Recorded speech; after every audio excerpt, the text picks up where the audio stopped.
Columbus Grove Bulldogs, they are as well 9-1 on the season. They finished up 7-1 in the Northwest Conference. Columbus Grove also a top 20 team. Now, the last time that we were here, Scott and I believe it was the Columbus Grove Bulldogs winning big, 21-0. We'll see what happens here tonight. Bill Goodwin, Hall of Fame coach, with me tonight, as well as Scott Stiles down where he belongs on the sideline. Pre-game show brought to you by the St. Rita's Medical Center, the region's leader in medical care. From our sports medicine walk-in clinics to 24-hour express and emergency care, that is why there is St. Rita's. Now, we have with us Bill Goodwin tonight, and Bill, you didn't get a chance to see this game when Columbus Grove played Bluffton earlier in the season, but you did get a chance to see the game that we did between LCC and Columbus Grove. We can throw all sorts of factors in here. You had a chance to talk to both coaches, but I guess the word we keep hearing is, for the Bluffton Pirates, a little revenge after getting beat during the regular season.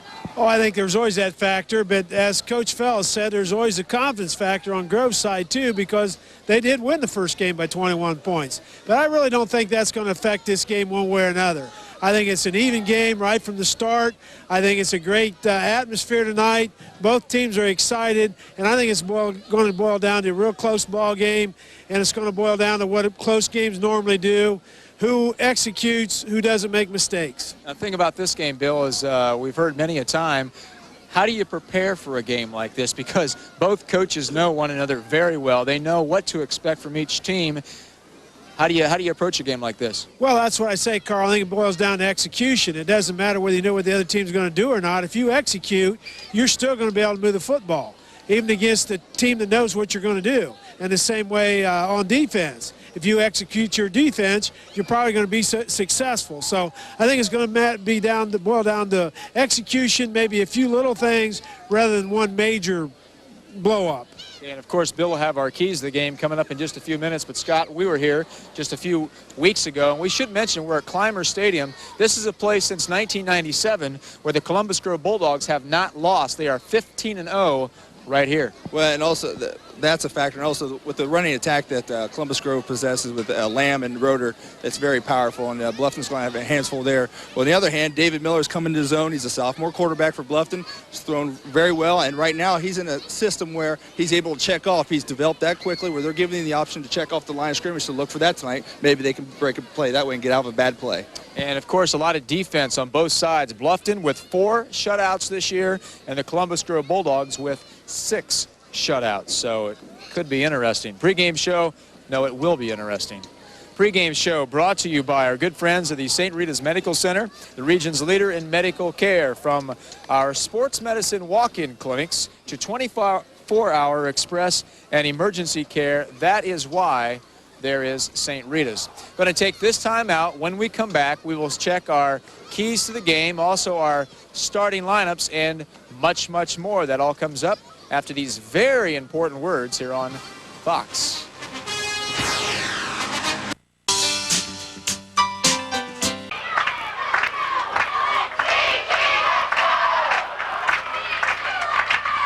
Well, hi again, everybody, and welcome to high school football here on this Friday night. We've got the Bluffton Pirates up against the Columbus Grove Bulldogs. These are the region quarterfinals, Division 5 high school football here on Fox. Should be a great football game between the Pirates and the Bulldogs. Right now, let's find out what the keys to the game are. Keys brought to you by Mike Pruitt Ford, where you'll discover for yourself that nobody beats a Mike Pruitt deal, nobody. With the keys for tonight, Hall of Fame coach Bill Goodwin.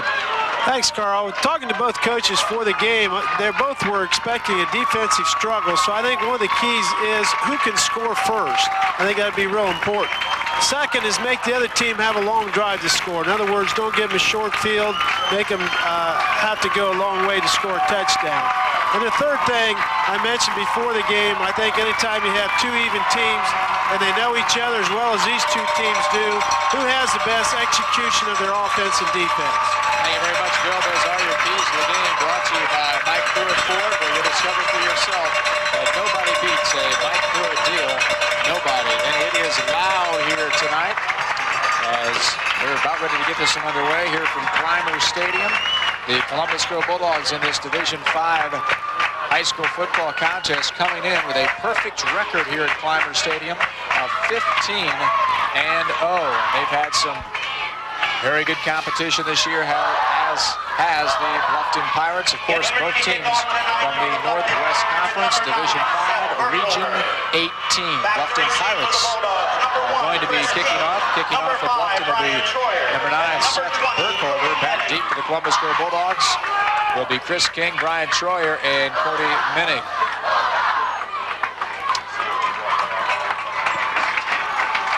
Bluffton 9-1, 7-1 in the Northwest Conference. Columbus Grove 9-1, 7-1 in the conference. Grove with 6 shutouts this year. Bluffton with 4. And here we go again. Bluffton ready to kick off to the Columbus Grove Bulldogs, and we are ready here at Fox for the first game of the 1999 high school football playoffs. Burkholder gets his foot into it. It's going to be driven deep all the way down to Cody Minnick. Minnick takes it out. 5 to 10 to 15, gets to the 20, and that's about it. That's where the Grove Bulldogs will set up shop first and 10. They won earlier this season, knocked off Bluffton in the game right here at Clymer by the score of 21-0. Time right now to find out the starters for tonight's high school football contest. And after the first play from scrimmage, we'll get those starters on for you. Columbus Grove with the football. Quarterback is Andy Meyer, 6 foot, 170 pounds. He is a senior running out of the wing T offense. Coach Mike Fell's squad. Meyer will go with the handoff. They've got a great running back in Opie Roeder. Roeder, 156 carries this year for 1,488 yards. Starters on the offense besides Andy Meyer, the quarterback. We got Opie Roeder as one of the running backs, as well as Eric Lamb at the fullback position. Brian Troyer, one of the running backs as well. Split end is number 20, Cody Minning. Tight end is number 40, Blake Magg. And we'll check that offensive line for you here in just a second. 2nd down and 6 from the 25-yard line. Man will go in motion. That's Brian Troyer. Now they'll go with the pitch back, this time to Lamb. Lamb trying to cut it upfield, does, picks up the first down. Let's check that offensive line for Columbus Grove. Center, number 70, Rob Meyer. Tackles are Ben Magg, 54, and John Neffley, I should say Lewis Schrader, number 56. The guards are John Neffley, number 60, and Ian Austin, number 61. And those are all your starters on the offense for the Columbus Grove Bulldogs. We'll check the Bluffton defense for you, that 44 defense. It's just short of a first down, Carl. It's going to be 3rd and short. Looked like he had it on the initial effort, but it's going to be 3rd down and short, as Bill mentioned. Full backfield, keeper by the quarterback, and this time it does look like he has it. Let's check the defense for Bluffton. On the front line, they've got defensive ends, Andrew Montgomery, 55, and Chris Selhorst, 44. Tackles are Nick Roby and Andy Slaughterbeck. Linebackers, Darren Hefner and Aaron Kugler, as well as Wade Schluter. And in that defensive backfield, we've got Zach Colai, 27, Michael Kingsley, 24, and Chad Burkholder, number 8. 1st down and 10. They go with the pitch, and nice turn upfield. Pick up about 4 or 5 yards by Opie Roeder. Tackle was made by number 50, Darren Hefner. Carl, Columbus Grove's running out of the wing T, and so far they've ran their basic plays. They've been getting 3 or 4 yards at a crack. Bluffton's done a pretty good job of keeping them contained, but they're still getting, as I said, 3 or 4 yards. Another linebacker for Bluffton, Eli Leader, number 5. Those are the starters offensively and defensively on this first series. There he is, Lamb, and he fumbles the football, and it goes out of bounds.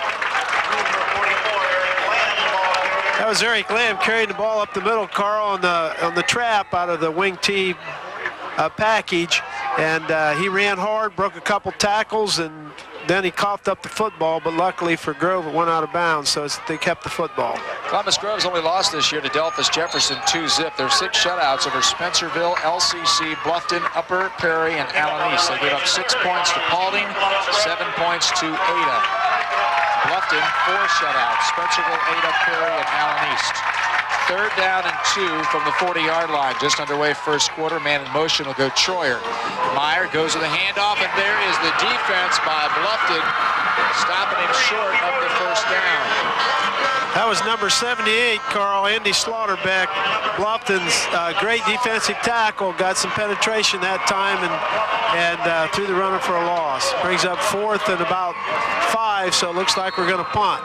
You always want to watch Columbus Grove when they go back to punt, though, because over the years, Coach Fell has not been afraid to fake it. I don't think he will here, but you always got to be awake. Opie Roeder averages about 37 yards a punt, gets this one up, and gets about that distance at the 32-yard line. This is Kingsley, and he will go down. Nice kick coverage by Columbus Grove and Trevor Utrick. Real good coverage that time, Carl. As soon as Kingsley got the football, he only took 1 step, and Utrick was there to bring him down. Let's check the offense for the Bluffton Pirates. David Miller is the quarterback, number 1. They're going to run a 2 tight end set with Ryan McCullough, 23, and also Tyler Hall, number 2. The split end is Seth Burkholder, number 9. The flanker is Michael Kingsley, number 24. Zach Coley, their top running back, he's number 27. We'll check the offensive line here after this play. 1st and 10 from the 33. Got a single back. They'll go to Coley. His first carry, and not much there. Grove defense starting out the series for them on the defense very well. The offensive line for Bluffton, the center's 53, Eric Parkins. 2 tackles are Nick Roby and Pete Mosier. The guards are Scott Slaughterbeck and Andy Slaughterbeck, 68 and number 78. And those are your starters on the offense. We'll check the Grove defense, a very good Grove defense, after this next play.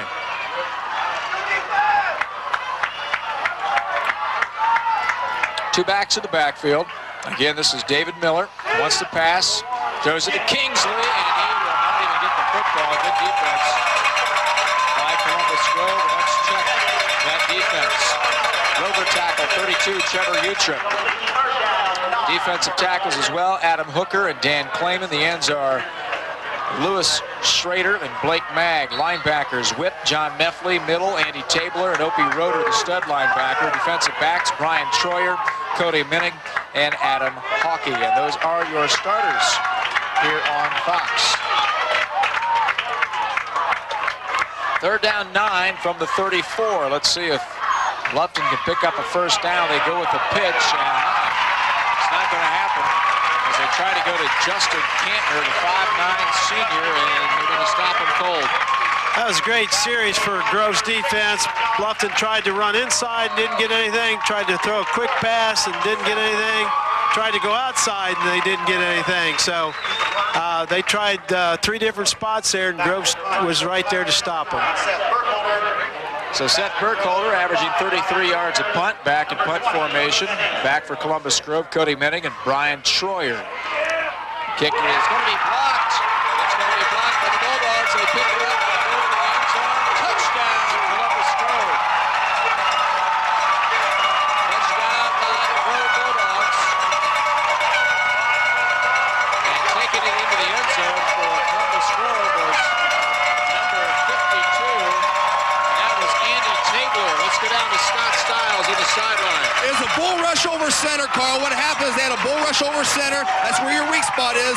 Adam Steckschulte, number 13, came in at the block, swooped it up, ran for a score. Big play for Columbus Grove. Back to you guys. So the score now 6-0 on the Lone Zone scoreboard with 7:54 remaining here in this first quarter. They will go for the extra point. The kick is up, and it is good.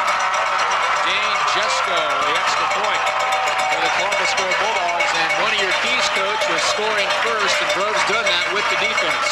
They certainly have, Carl, and that's going to be a big boost for them. And another key we talked about was execution, and Bluffton did not do a very good job executing on that punt play. The snap was kind of slow getting back there, and the punter took way too much time to get rid of the football, and that's what happens. You get a block.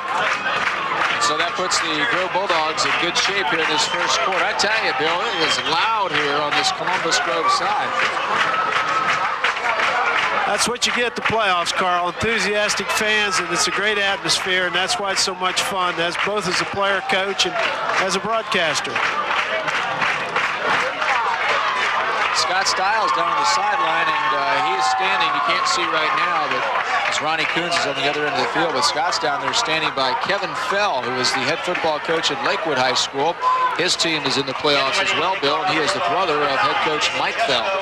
Yeah, I remember when Kevin was at Delphus Jefferson, coached against Kevin several years. Always did a good job and had good teams. He had him in a state championship game against Newark Catholic. Right, ended up runner-up that year. Had some great teams back when he was at Jefferson. Here we go. Columbus Grove now going to kick off.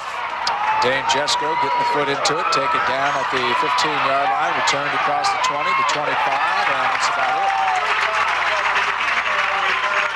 Carl, it's real important that Bluffton gets something going here on offense. I know it's early in the football game, but the first series, their offense was 3 and out, only gained about 3 yards in 3 plays, and then, of course, a big turnover to Grove on the block punt. So it's a crucial series for Bluffton's offense. They got to get things settled down a little bit.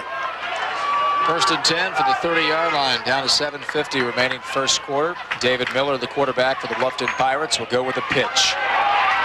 Defense there for Grove, but a missed tackle, and he gets out to the 30-yard line. Zach Colai, 149 carries, 1,000 yards this year, 13 touchdowns.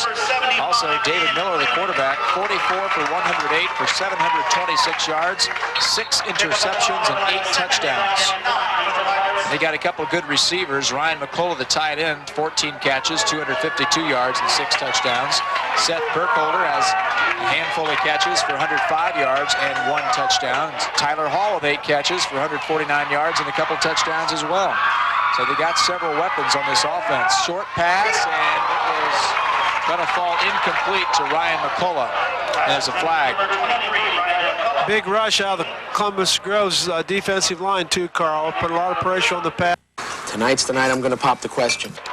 On the defense for Grove, Andy Tabler was 71 and Adam Hawkey was 70, the top 3 tacklers on this Grove defense. But those linebackers playing very well, young linebackers. With Andy Tabler, just a junior, I should say. These are the veterans over here. Opie Roeder, a senior, and John Meffley, a senior as well. Had a penalty on the play too, Carl. Bluffton was flagged for having an illegal receiver downfield, so they took the penalty, and now it's 2nd down and about 15. Ball resting to the 25-yard line. David Miller, 6'3", 175, just a sophomore. Goes with the handoff. First back through is going to be Eli Leader, the fullback. Eli's got 7 touchdowns this year, 69 carries for 294 yards. Justin Cantner, another running back, 79 carries, 452 yards, and a couple of touchdowns. So, Bill, we hear a lot about Colai, but Coach Dennis Lee with his wishbone mixes it up a lot. He's kind of going away from the wishbone, as you see here tonight, Carl, and he's done a lot of one-back stuff, and so he's trying to move the ball around a little bit more. This time he's in an I formation, which is something a little bit new for them. 3rd down and 12, play action, and here's the defense for Grove. Gets away from it, 2nd man through, gets the tackle. And let's go down to Scott Stiles on the sideline, seeing a lot of excitement from this Grove defense. Maybe we won't go down to Scott Stiles on the side. Scott, you down there? Yeah, I'm here, Carl. It's just called pressure, Carl. I'll tell you what, Coach Fell's sending in the defensive signals. As long as calling the offensive plays. He's really involved in the game right now, and he's saying just pressure, pressure, pressure. He wants to rattle Miller early in the football game, get him off his pace, because he knows if the young man gets hot, he can throw the football. Back to you guys. It is a 4th down situation, and we see the flags fly. Ball start.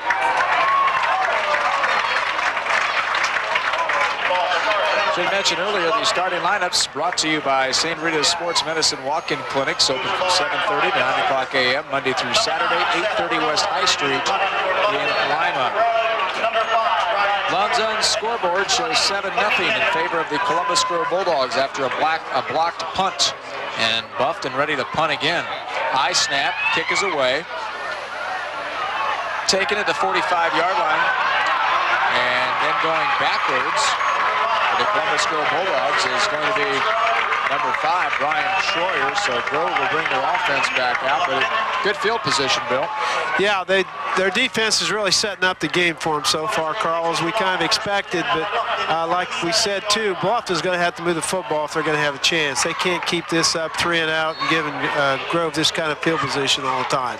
They got a good punt that time, and Ryan McCullough was down and stopped them right after he caught it. Of course, the only loss by Bluffton this year was to Columbus Grove, 21-0. Columbus Grove got beat by Jefferson 2-0. Jefferson got beat by Bluffton. Tri-championship. Eric Lamb with a carry. Eric Lamb this year, 78 carries for 500 yards, 7 touchdowns. Now you got Chris King, 23 carries for 223 yards and 2 touchdowns. We mentioned Roeder with over 1,400 yards and 19 touchdowns, Bill. And every time he touches the ball, he picks up almost 10 yards. Well, he's a threat to go all the way anytime he gets the football, Carl. And he's broke a lot of big ones this year. Man in motion will be Troyer. They go back to pass, and going down is going to be Andy Meyer. Good defense by Bluffton, and busting through there was number 44, Chris Selhorst. As you said, Carl, real good defense from Bluffton, and that's what we expected to start the game. Was a defensive struggle again, and so far it's lived up to that. Grove's offense really hasn't done all that much. Of course, the big play was a block punt. So it's going to set up a 3rd down and 14 from the 47-yard line. Andy Meyer hands the football off. This is Opie Roeder, and Roeder is going to get back to about the original line of scrimmage, and that's going to do it. It's going to set up a 4th down situation. Well, that was a real important stop by the Bluffton defense this series. Now the Bluffton offense, again, has got to do something. They've got to take some pressure off the defense and get the crowd out of the game a little bit. They need to get a couple 1st downs at least this series. So Opie is going to kick from his 40-yard line, gets the kick up. It's a pretty good kick, driving him all the way back to about the 17-yard line. Taken there, that's about it. Tyler Hall has nowhere to go. Good kick coverage, punt coverage by the Columbus Grove Bulldogs. That was Trevor Utrip down there again, kind of cleaning up. He wasn't the first one down there, but he was the second one, really put a hit on the receiver. So again, we need to see Bluffton's offense come out and settle down now and try to get at least a couple 1st downs and get a little confidence. Winner of this game takes on Sherwood Fairview or Liberty Center. We did see some scouts from Liberty Center up here in the crowd tonight. Delphus Jefferson's playing Smithville tonight as the flags fly. And if Delphus Jefferson were to win that game, they would go on and take on the winner between Sycamore Mohawk and Gibsonburg. And what we could see, Bill, is a regional championship with 2 Northwest Conference teams possibly.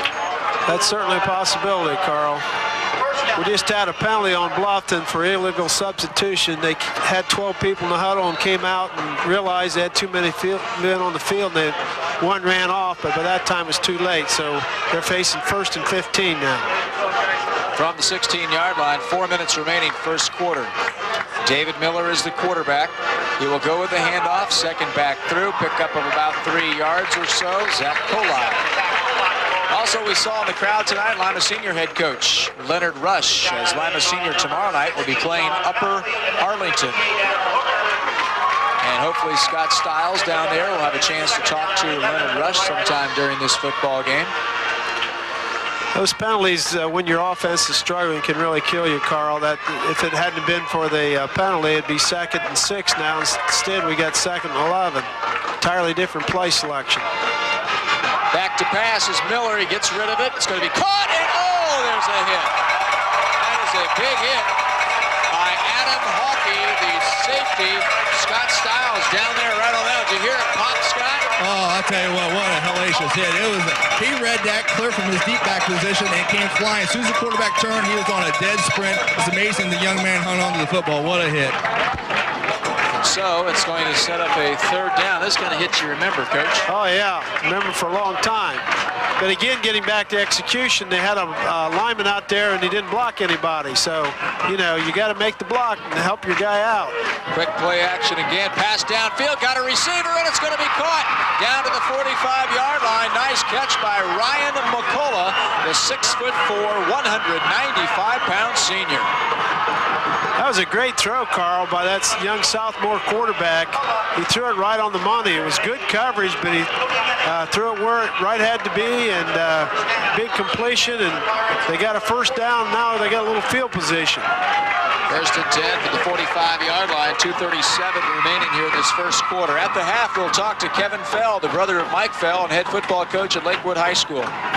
Handoff, second back through. Colai picks up a couple of yards. 7-0 is our score right now. Let's check that offensive line in terms of size, Coach. Eric Parkins is center at 180. Slaughterbeck, the two Slaughterbecks, Scott 240, just a freshman. Andy is 220. Pete Mosier 255 and Nick Roby at 270. It's a big offensive line, as you said, Carl, but there's an experience factor there. But, you know, this time of the year, that should be minimal. They've played 10 games now, so even freshmen are somewhat veterans. Second down, 7 from the 48-yard line.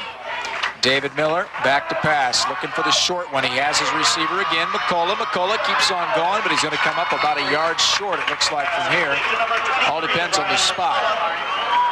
You know, we also had a chance to talk to Don Bachman, who was an official for many years in this area, and he's on one of the guys who's going to come out here tonight and check these officials out, Bill, because supposedly we got probably one of the best crews in the whole state.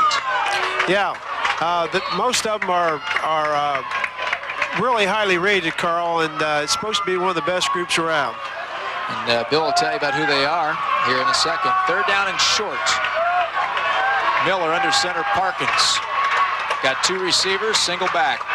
They will go with the single back. Colai, and he busts through for a first down and continues on down to the 30-yard line. Another first down for the Bluffton Pirates.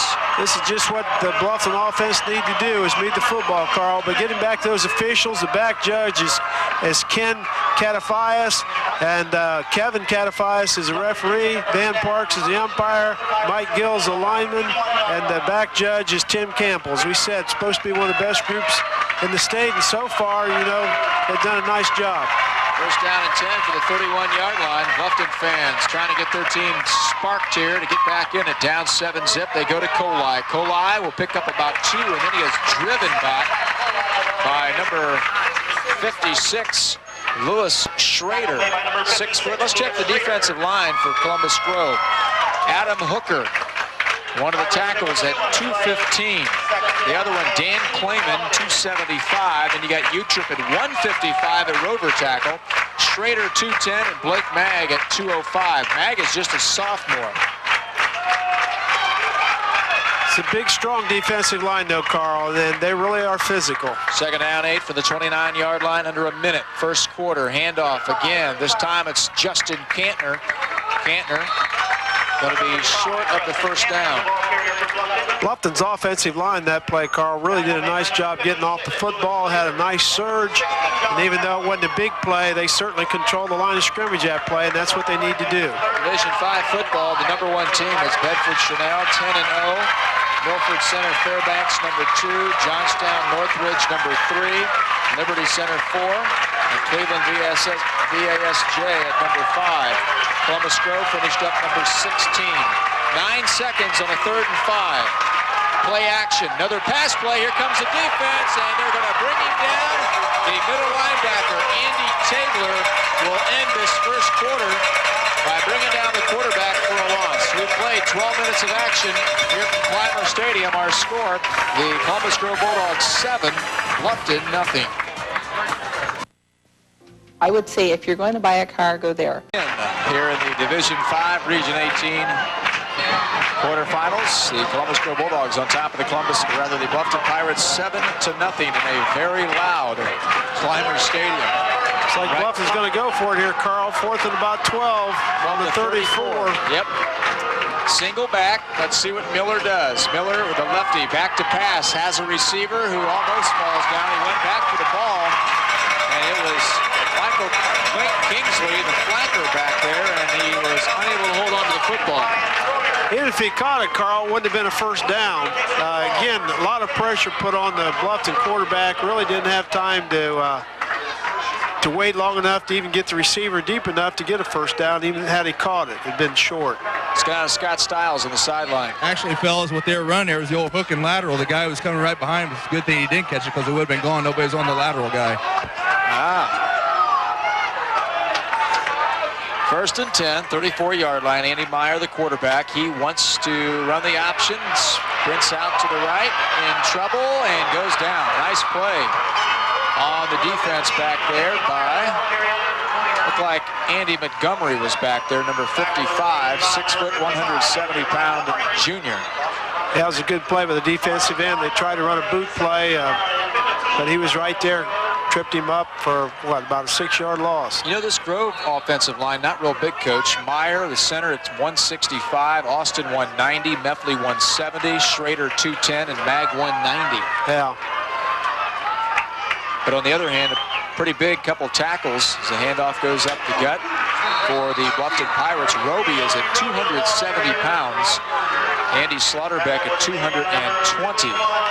They're not real big, Carl, but they got good strength. They have a good weight program, and they're really experienced. They start 10 seniors on offense. Only one underclassman, number 40, Blake Mag, at tight end or tackle. He plays both. Of course, with number 40, he normally plays tight end, but they'll change him once in a while. But one underclassman, all the rest seniors. Third down already for Columbus Grove. Third down 12 from the 32. Troyer goes in motion. Pitch will go back, and this is going to be Lamb. Lamb is not going to cut the corner as they string him out. Nice job of the defense by Zach Colai, cornerback position. That's been one of Grove's favorite play for years, Carl. They'll put trips out to one side and try to spread you out, and then they'll run the sweep that way and try to find a lane to cut it up. They really don't want to run it clear outside like they did, but Bluffton did a good job of stringing it out and giving the pursuit time to get there. Time to punt. Columbus Grove's Opie Roeder averaging 37 yards a kick. Going to be punting to Tyler Hall and Michael Kingsley. Kingsley looking at it, and he has to go back, and then it bounces in front of him, and he's going to let it come to a stop around the 20-yard line. That was a nice punt by Opie Roeder. That was an excellent punt, Carl. Got a lot of pressure. Bluffton went after the punt that time, had to rush on, almost got to it, but didn't seem to bother Roeder any. He got off a great punt. So Bluffton's going to bring that offense back out. First and 10 situation. They trail 7-0 on the Lone Zone scoreboard. Tomorrow night, we're going to be in Delphus. The Delphus St. John Blue Jays up against the Minster Wildcats. Replay of Week 9, where St. John's beat up on Minster pretty bad. There's the pitch.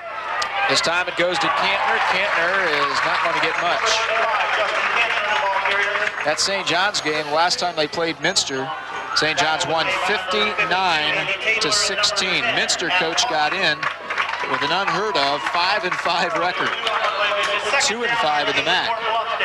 Well, Carl, they're still in one of the top 27% of the teams in the high. Only 100 and some made the playoffs, and 500 and some are staying home. So, you know, records sometimes can be deceiving.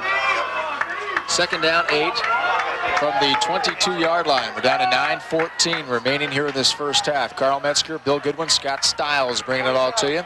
They get the ball to Colai. Colai breaks loose, keeps on going. Finally is going to be brought down, but not before he picks up a first down. That was a super run by Colai that time. I think he broke 3 tackles, Carl, and you know now why he's such a good offensive back. He's been starting since he was a freshman. This is his 3rd year. He's a junior. He's had over 1,000 yards every year, and he's just an excellent running back. Next week, we've got the regional semis, Friday and Saturday, then the regional finals on the 19th and 20th. State semis, 26th and 27th. Handoff, and not much there on that one, if anything. Number 35, Justin Cantner with a carry that time for Bluffton. The state the state finals are December 3rd and 4th. Bill and I will be there December 3rd. Looking forward to it. I am. Division 5 at Canton, Division 3 at Massillon, Division 2 at Canton. Then on Saturday the 4th, state finals, Division 6 will be at Canton, Division 4 at Massillon, and Division 1 at Canton. We just hope we got a lot of area schools there with us, Carl. Yep. Second down 10 from the 32-yard line. Pass play now for Miller. Miller looking down the middle, and it is knocked down, and a flag. Sure looked like pass interference, Carl. I think the referee made an excellent call there. That time, Miller had a lot of time to throw the football. One of the only time all night that he had a little time. So with a pass interference, it is going to move the football all the way down to about the 47-yard line. And that is a 1st and 10 again for the Bluffton Pirates. First and 10 on the 47-yard line. So this time they will go with Seth Burkholder, who's going to be split on the wide side of the field, right side, single back. Miller hands the football off to Zach Colai. Tough running up inside there, Carl. He got a couple yards, but he had to earn every one of them. Colai got a lot of that one on his own. Even though it was only 2 yards, he really running hard. Thanks to our sponsors making it possible, we're here. Van Dyne Trotty, 434 North Main in Delphus, your local Ottawa Oil Shell stations throughout Northwest Ohio. And Arby's, we're saving a place for you at any one of the Lima or Bluffton restaurants. Option, keeper by the quarterback, and David Miller gets some big yardage. Another first down for Bluffton. Another big hit by number 10 there, Carl. That's the second big hit he's had tonight. That's Adam Hawkey, the defensive back for Columbus Grove, really laid the leather to him. First and 10, 37-yard line, 7:15 remaining here in this first half of action. Division 5 football, Northwest Conference. Single back again. It's play action. Miller wants to throw. The lefty looking downfield, and that one's knocked down. Good defense back there by Opie Roeder, the stud linebacker. Again, that was a boot pass, Carl, and nobody was open. I really think Miller was just trying to throw the ball away, and he almost, Rader made a great play just getting a hand on it. Columbus Grove, the Scarlet and Gray.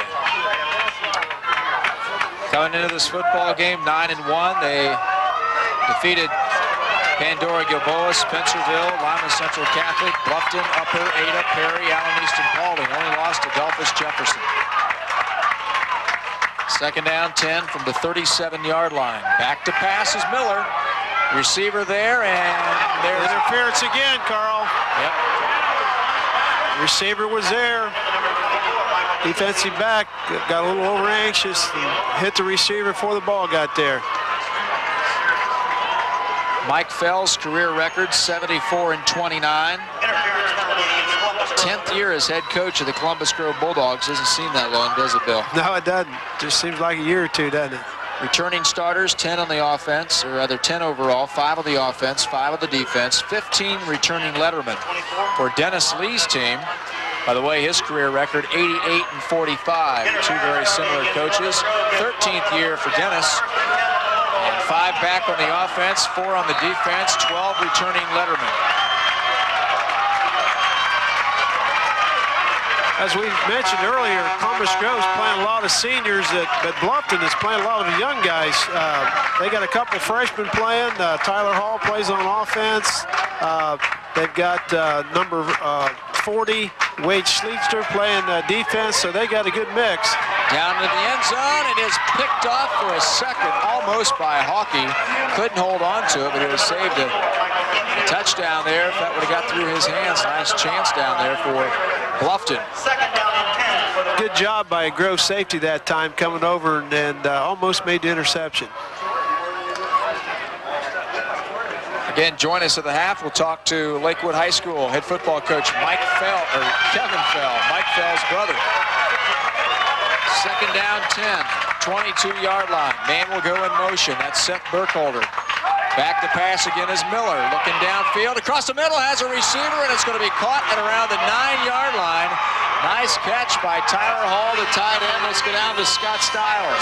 Tell you what, Miller's really starting to heat things up a little bit, guys. He has great poise for a sophomore. And that time they came on a corner blitz, he stood tall in the pocket, delivered the ball, and took a big hit. The man's on a mission right now, driving on this drive. Back to you guys. Nice weather down there, too, right, Scott? That's wonderful down here, Carl. It's loud and heck, though. I can't hardly hear you. Tyler Hall just caught that pass, Carl. It was one of those freshmen I was talking about. First down and goal to go for the 9. The keeper by Miller, and on the option, he'll pick up about 2 yards. He thought about pitching it, but thought better. Yeah, Grove did a good job on defense there. He really made him stretch it out, and there was no place to go. The pitch man was covered, and he just had to get what he could get. Make sure to check out the Fox website, foxlima.com, for the player of the game up on the website after tonight's game. Our player of the game sponsored by the Commercial Bank. Second down, goal to go from the 7-yard line. Bluffton knocking on the door, down 7-zip. Handoff, and nothing there. In fact, might have lost a yard. Zach Colon. Going to bring up another big third down play for Bluffton. It's going to be about 3rd and 9, 3rd and goal from the 9. Probably going to have to throw the ball. Our thanks to the bomb shelter, 301 South Main in Glandorf. Caller stopped by the Union Bank Company, locally owned for 95 years. We've kept our commitment to providing service and value, some of our great sponsors. 3rd and goal for the 9. Play action again. Pass play across the middle. Touchdown, Bluffton. Touchdown to Ryan McCullough, the 6'4", 195-pound senior. It's 7-6. Scott Stiles. Great play action fake. He ducked down, gave a great ball fake. Linebackers froze, gave McCullough a chance to get behind the linebackers. Perfect bullet right in the end zone. Back to you guys. Well, Bill, you don't see that very often. Like I said before, when check this for a second here on the extra point. I'll finish my thought. Bluffton going to go for the extra point. It's going to be Seth Burkholder. Kick is blocked. It is blocked by number 20 coming through, Cody Minnick for Columbus Grove. So it's going to stay 7-6 on the lone zone scoreboard. What I was going to say is Columbus Grove doesn't give up too many touchdowns. Pandora Gilboa, they gave up a couple, but after that, Bill, Delphus Jefferson got 2 points. Ada got 7, and that was against the second team. And Paulding ended up getting 6 points, but that was on a 1st and goal from the 1 or something to start out, Mike was saying before the game? Yeah, and he said before the game that his defensive secondary had not given, the first team had not given up a touchdown pass, so that's probably the first one, their first touchdown pass starting defense has had thrown against them all year. But the key, I think, Carl, is whether they can give Miller time to throw. When they've given him time to throw, he's been real effective. Well, he's had over 700 yards passing this year. 2 big blocks, though, and Grove's still ahead. I would think the stats, yardage-wise, would greatly favor Bluffton at this time, but with that block punt for the touchdown and then that blocked extra point, Grove still leads 7-6. Bluffton finished their season with 3 shutouts over Ada, Perry, and Allen East. They gave up 6 to Upper Saddle Valley before that. Kickoff downfield by Burkholder. Going to be taken around the 10-yard line, across the 20 to the 25 and to the 30. That is where Troyer brings him out. 1st and 10. Brian Torier was the receiver on that kickoff and made a nice return. He's an all-around good player for Grove. He plays defense, is one of their leading pass receivers, and also returns kicks. Columbus Grove in the state playoffs back in 92, 95, and 97. And Bluffton regionals 96 and 98, runners up in 1991. A lot of tradition at both schools. Boy, we've had some good teams at both Columbus Grove and Bluffton. Ever since Coach Fell's been here, he's really done a nice job turning this program around. Grove had a lot of good tradition from years back, but the years just before Coach Fell came here wasn't that great for Grove, but he's really got them rolling now. 2nd down 7 from the 33-yard line. We are down to 4 minutes and 40 seconds remaining, second quarter. 7-6 Grove. Handoff this time to Roeder, and Roeder picks up a few more yards, close to another 1st down. Going to be about 2 yards short. Roeder does a good job hitting the line of scrimmage at full speed, Carl, and really runs hard. He got most of that on his own that time. Owens Community College, your success starts here. Call now for enrollment details. Tom Hall, family of automotive dealerships, where you always find knock your socks off deals. Some of our great sponsors on Fox. Oh, another great hit as Opie Roeder tried to pick up the 1st down, and again, defense there for Bluffton. The spot they gave him, Carl, I don't think he made it. You can see he's got, they put it right on the 40-yard line, and he's got to go a little bit past that, so this will be an interesting call here from Coach Fell. I believe Darren Hefner with the stop, the linebacker for Bluffton. And it looks like Coach Fell's going to kick this one away. Well, with 3:50 going to half, Carl, and still ahead 1 point, it's probably a good choice. But again, as I said, you never know when they might fake one. Opie Roeder back to punt for the Columbus Grove Bulldogs. Snap is there, kick is up, and it's a high one, but it doesn't go very far.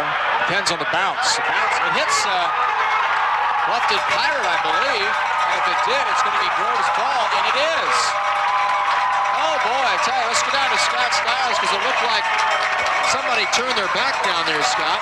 What happened was Kyle Barkermer, number 55, was looking for the return guy. Nobody let him know where it was. It hit off his left shoulder pad, and Columbus Grove was able to recover the fumble. Big break for Columbus Grove.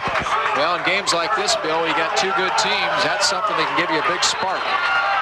Yeah, it's going to be a big defensive stand here for Bluffton. If they can hold them, there's only 3:31 to go to half, so that was definitely a big break for Columbus Grove. The ball almost went straight up in the air, and the defensive lineman going downfield had no idea where the ball was, so you really can't blame the player. That was just an unlucky break for Bluffton and a good break for Grove. Well, we told you, Tri-Championship in the Northwest Conference. Our congratulations goes out to Bath and the Western Buckeye League. They're champions.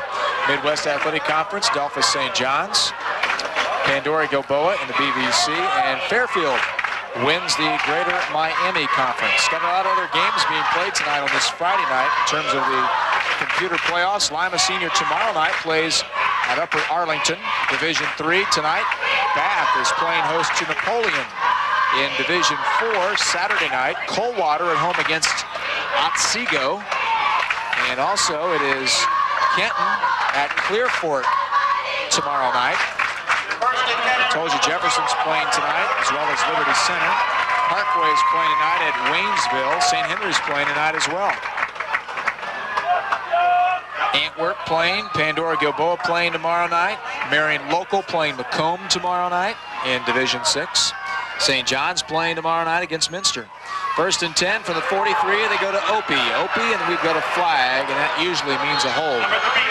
Well, I think it was a clip, Carl. The wide receiver is either a clip or an illegal crack block because the wide receiver came from the outside towards the ball and hit the Bluffton defender right in the back. So, yes, it is a 15-yard clip penalty. Big one against the Columbus Grove Bulldogs, continuing on Division 6.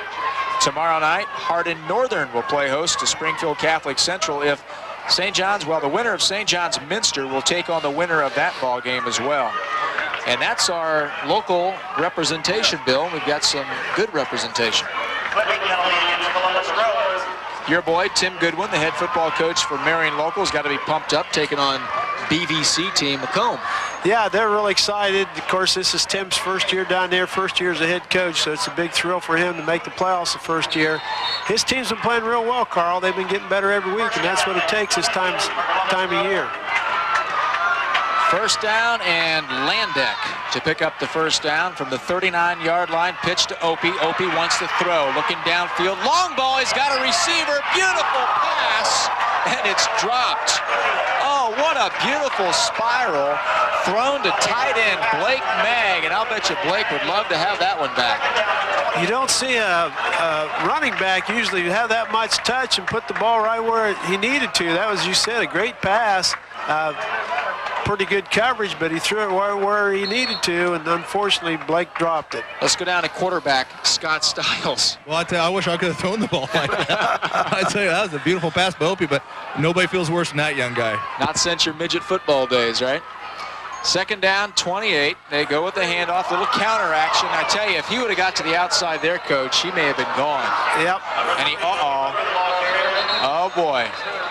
Opie is down. Looks like he's grabbing his knee, and this would be monumental if he would be injured. Well, obviously, he's injured in some way, but we hope that it's nothing serious. Well, Carl, it looked like he did it when he made a cut, and that's not a good sign. He didn't really get hit hard, but he tried to, as you said, if he could have got to the outside, there was a lot of wide open field there, and he tried to make a sharp cut and really went down before the defensive guy even hit him. And this is where the crowd on the Columbus Grove side just holding their breath as, let's go down to Scott Stiles. I'll get more of an update, but Coach Goodwin's exactly right. He had one guy to beat for the end zone. He tried to make a cut, and his knee just kind of buckled in underneath of him, and he just went down before he tackled himself. So as soon as I find out something, I'll get back with you. Round of applause from the Columbus Grove side, but You know, Carl, that's going to hurt Grove in a lot of ways if he can't come back in. He's not only a great running back, he plays the main linebacker spot, and he's also the punter. So, you know, it takes a lot away from him. Hopefully he can come back. and look at the Columbus Grove Bulldogs sprint up to the line. They're pumped. Andy Meyer. Look for the fullback trap here, Carl. Yep, and Eric Lamb, the fullback, gets, oh boy, about back to the line of scrimmage there. The original line of scrimmage is still about 15 yards away. It's going to be a 4th down and 25 from the 43, so Columbus Grove is going to have to punt. We'll see who they bring in now. Opie Roeder was the punter. Can't see his number from there, Carl. Dane Jesko, the kicker. Back to receive for Bluffton. So Jesko going to get a chance, and we've got flags. Looks like the Bulldogs are going to get a penalty here.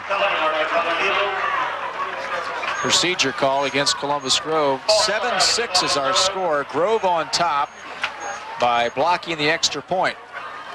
Somebody there on the offensive line moved, so we had an illegal procedure call. We have no band show at the half. Our halftime will be, again, head football coach Kevin Fell from Lakewood High School. There's the snap. Kick is up, and that one's almost blocked. But a nice kick by Jesko. Fair catch called for at the 24. Nice job of punting the football by Grove's second punter. Like you say, Carl, there's a lot of pressure on him. Big number 78, Andy Slaughterbeck, was putting a lot of pressure on him, but young man did a nice job. Got a good punt off, so Bluffton's got minute 54 and about 75 yards to go if they're going to try to score here before half. It's going to be a 1st and 10. We'll go down to Scott Stiles with a Opie Roeder update right after this play. 1st and 10 for the 24, the minute 54 remaining first half. Miller back to pass, looking downfield, and it is knocked down. Let's go down to Scott for an update. Well, I talked to Dr. Begostos from the Orthopedic Institute, and he just looked at me and said, it's not good. It's his right knee. They're going to evaluate it again at halftime, but don't expect him back anytime soon, if at all. Back to you guys. Oh, boy. That's not good news for the Columbus Grove Bulldogs, as for many of the reasons that Bill has already stated. And you don't like to see a player like Opie Roeder in a game like this out, especially when he's a senior, Bill. No, that's unfortunate, Carl. 2nd down, 10 from the 24-yard line. They go with the handoff, and here he comes. Colai out of the pack, picks up a couple, and continues forward for about a 4 to 5 yard pickup. Again, that time Colai broke 2 or 3 tackles. Didn't make a lot of yardage, but made 5, and again, he was only about one more person away. If he'd broke one more, he might have scored. He's dangerous just like Roeder. Anytime he gets the football, Colai could go all the way. Single back for the Bluffton Pirates. David Miller, the quarterback, goes with the pitch. This is Colai trying to get to the outside, and the defense for Grove just not going to let him do it. Now, this isn't a defense, Bill, that just tackles. This is a defense that hits, and they drive you back. They just don't want to bring you down. They want to bring you back. Well, they're certainly aggressive, Carl, and they get a lot of people to the football. That's always the key of any good defense. Great pursuit and get a lot of gang tackling. Like you said, they like to put the runner on his back. They don't want him to fall forward. 4th down situation, so Seth Burkholder is going to have to punt from inside his own 20. Back deep for Columbus Grove, and it's going to be Cody Minning and Brian Troyer. 5 for Troyer, number 20 is Minning. Better snap that time, Carl. Kick is an end-over-end kick. It's going to bounce at the 45 and go out of bounds. So Grove has got about 59 seconds to work with, Coach, and with Opie Roeder out of the game, we'll see what Coach Mike Fell wants to do here out of this wing T offense. Well, they got good field position, Carl. They're clear up to their own 45-yard line, so, you know, I wouldn't be surprised if they try to get some points on here before halftime. They might put the ball up in the air or you know, go with a reverse or try to make a big play here. 1st down and 10 from the 45. 59 seconds remaining. Troyer goes in motion. Meyer goes with a handoff off left tackle. And a pickup of about 6 yards to 7 yards. And running the football is going to be number 42 for Columbus Grove, and that is Andy Hughes. Hughes came in with over 400 yards rushing this year and 4 touchdowns. A little surprised Columbus Grove didn't take a timeout there, Carl. I think they've got a couple left. They must be happy with the 1-point lead. This time it's a pass play. Looking downfield for the long ball. They got a receiver, Menning, wide open, but the defense quickly came back. Michael Kingsley had to sprint back to make sure he was covered, but a little bit too much air underneath that one. Well, he beat the cornerback, but the safety came over and did his job, Carl. And like you said, it looked like he was open at first, but Kingsley got there in a hurry. By the time the ball was there, the receiver was covered. And as we already mentioned, Zach Coley back there, the cornerback normally, or the cornerback number 27, and the other cornerback, Chad Burkholder. And Kingsley is the safety. 3rd down and 4 from the 49. This will be a running play this time, and going down is going to be Eric Lamb, and that should be our final play of this second quarter. Tackle was made by number 51, Aaron Kugler. Kugler with the tackle. I don't know if Bluffton's got any timeouts left or not, Carl, but, you know, I don't know again. If they do, it doesn't seem like they've taken their allotment. Nope. Well, they call timeout with 1 second. So Mike Fell's going to set up one play on a 4th down situation. Interesting. Well, you know, not much of a gamble here. It's probably going to be some kind of a Hail Mary, and maybe they can pull off one like the Browns did last weekend, you know, tip it around and hopefully catch it in the end zone. When this ball game is over, we're going to go out in the field. We have a T-shirt to give away tonight from my good buddy over at Cappy Sports. Good old John over there. He's still your buddy? Yeah, he's still my buddy. He took my shirt right off my back. But I had him on the Locker Room show a couple weeks ago. Went down to his basement and checked out his sports memorabilia. I sure remember the visit. And so Cappy's nice shirt too. Had a chance to check those out. Cappy Sports going to have a new location here pretty soon. You want to check out. Here it is, 4th down situation for Grove. Timeout was just called. Got a special play coming up. Let's see what Mike Fell wants to do with quarterback Andy Meyer at the helm. Under center, Rob Meyer. Man will go in motion, that's Troyer. Back to pass. Let's see. Slant, and it's, oh boy, Menning catches it. He's got one man to beat, he brings him down. A touchdown-saving tackle by Zach Coley, or there would have been 6 more points up on the board, Bill. Looked like they had him stopped. He broke a tackle. Looked like he was going to score, and then an excellent effort by Coley, getting him just short of the end zone. Well, halftime score, it is Columbus Grove on top of the Bluffton Pirates by the score of 7-6 as Mike Fell leaves the field, talking to big brother Kevin Fell, getting some inside information there. We'll take time out. We'll come back with our halftime show right after these very important words on Fox. Country, traditional, or transitional. Head coach Dennis Lee. Well, this is an example of a game of what special teams means, right? Oh, yeah. It's, you know, we got that block punt down there, and a lot of our kids handled it real well. We didn't fold, and that was critical for us. We came back and got that touchdown. It was a nice drive. David Miller is effective when he gets time, and I think that's the key. But for a sophomore, you got to be happy with his situation.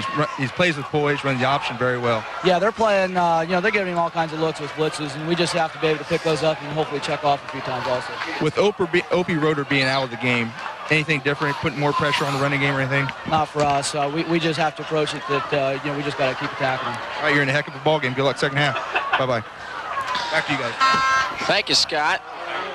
And we are almost ready to get this third quarter underway. But first of all, we got to find out what the final computer ratings look like. They are brought to you by Lima Memorial Health System, serving the community for over 100 years. Let's go to Division I. Lima Senior finished up number 6 in Region 2. Findlay finished up number 4. Division 2, no local teams there. Division 3, Region 10. Bath finishes number 3.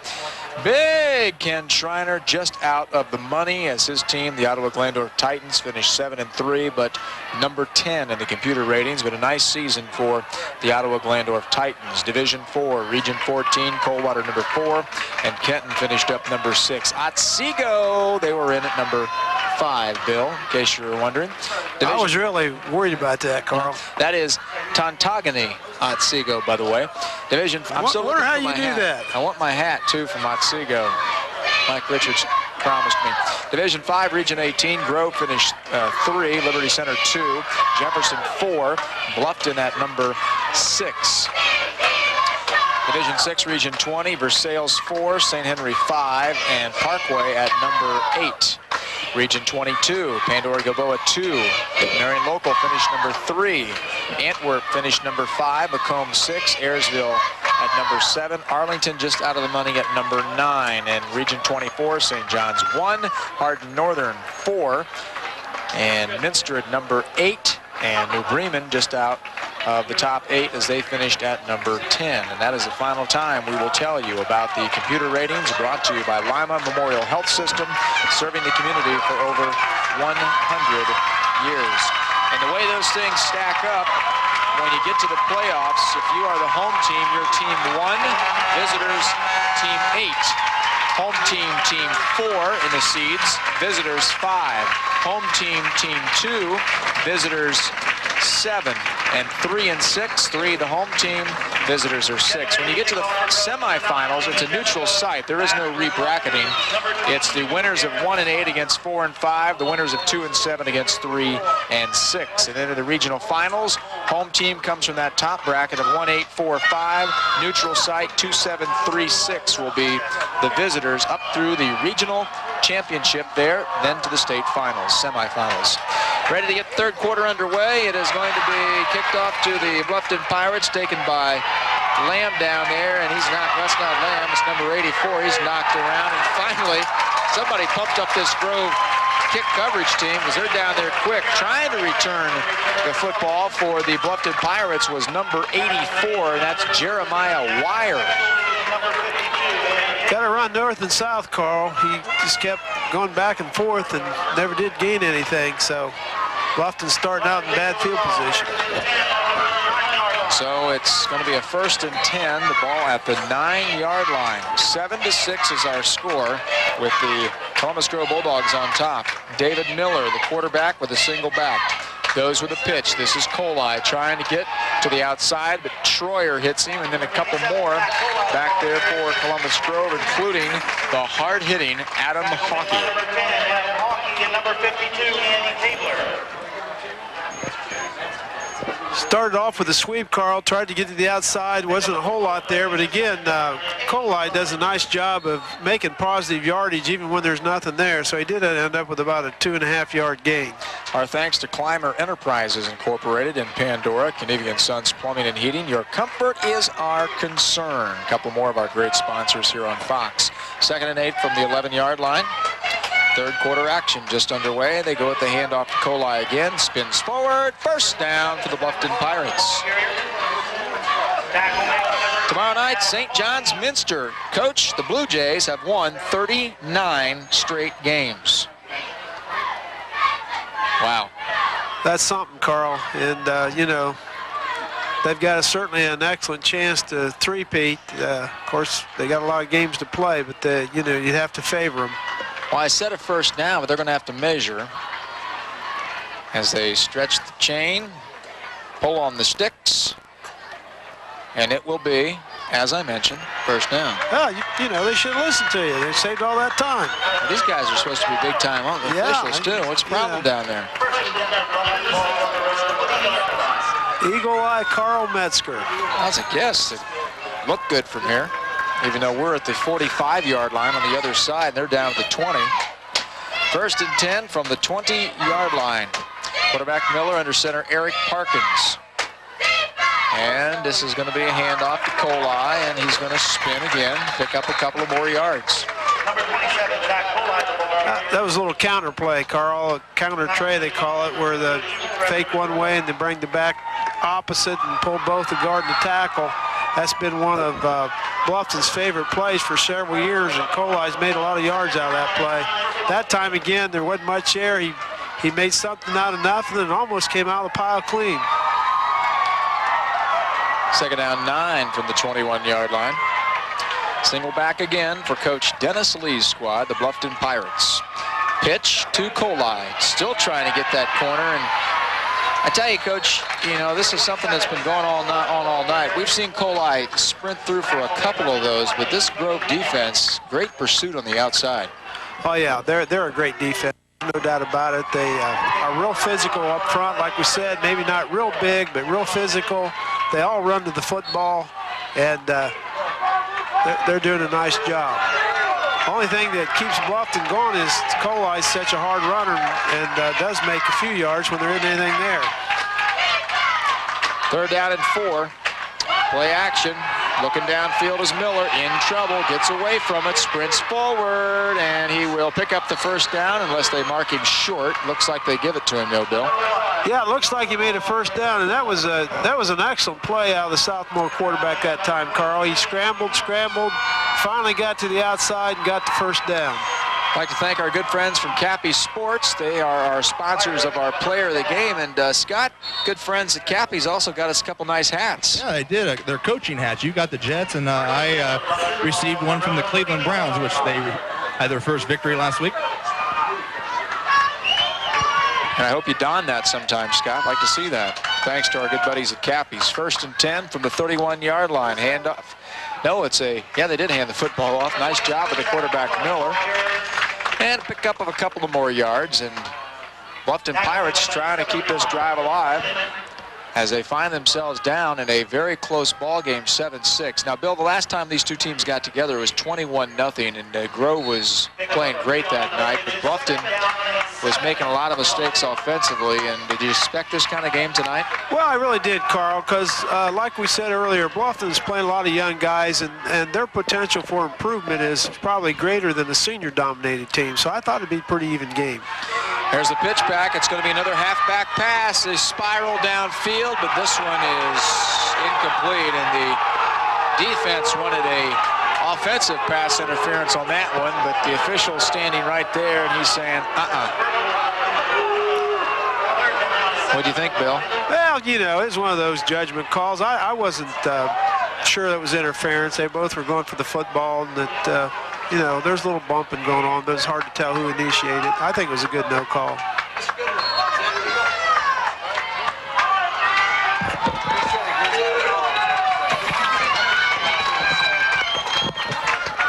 Our politician, Bill Goodwin, now. And the play action pass, and it's incomplete. We have the great advantage of having the opportunity, Bill, of setting up by the coaches up here sometimes in the broadcast booth. And they were just looking down at you to see what your reaction was on that. They thought maybe you thought that there might have been a pass interference there. Well, you know, the fish was a good place to call, and I really do think they've called a good game so far tonight, Carl. You know, I'm not above criticizing if they can be criticized, but I think they've done a nice job so far. 4th down situation, so Bluffton's going to have to punt. Seth Burkholder from his 25 gets a foot into it, and it's going to bounce at the 36, and it takes a Bluffton bounce, and Grove is going to have to get it around the 26-yard line. That is where they will set their offense up, and we'll see what they can do now without Opie Roeder. And Scott Stiles is down on the sideline. We're going to see if he can get an update for us on what exactly is going on. I know it takes a lot more than just looking at it, but Scott, you'll have an opportunity to find out a little bit more, I'm sure, as you walk the sidelines.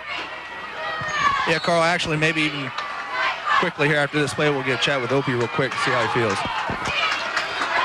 1st and 10 from the 26-yard line. 7-6 is our score. Handoff, and the defense this time for the Bluffton Pirates. Let's go down to Scott Stiles. I'm with Opie Roeder now.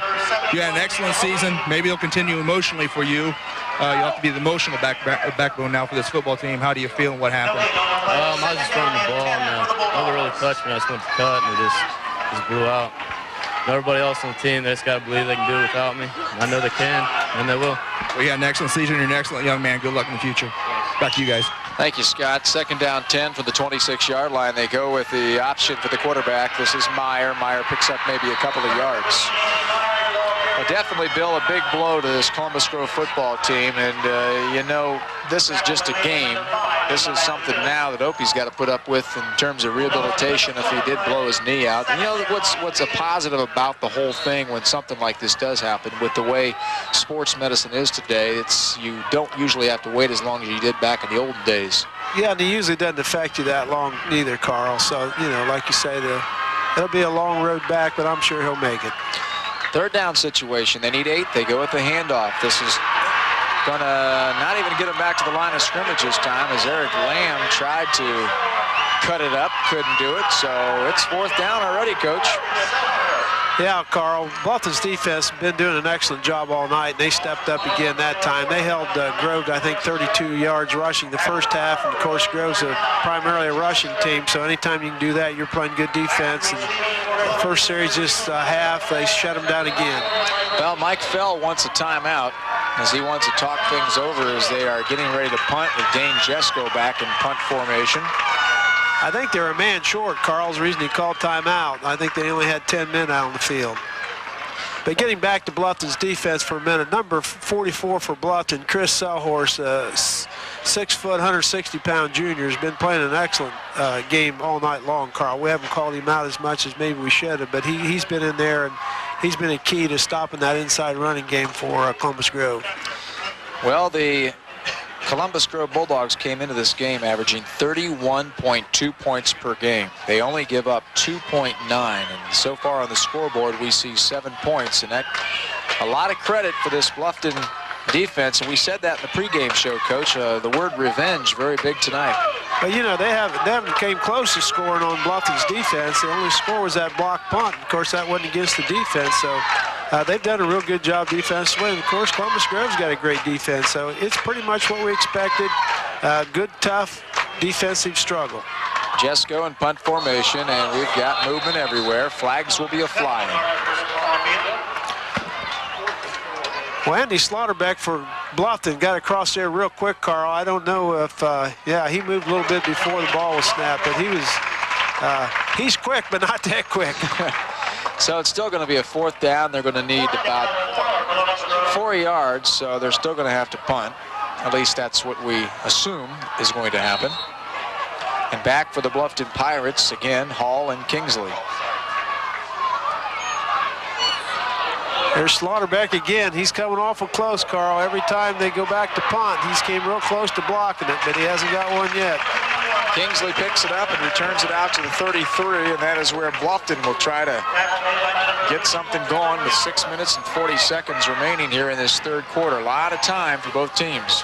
Well, a game like this, Carl, field position is so important, and Bluffton just picked up about 25 yards of field position that series. They started the last time on their own 9, and this time they're starting on, what, the 34. So, you know, if they can do that every time, you eventually have a short field, and that's what it usually takes if you're going to score against a good defense, is just keep getting better field position.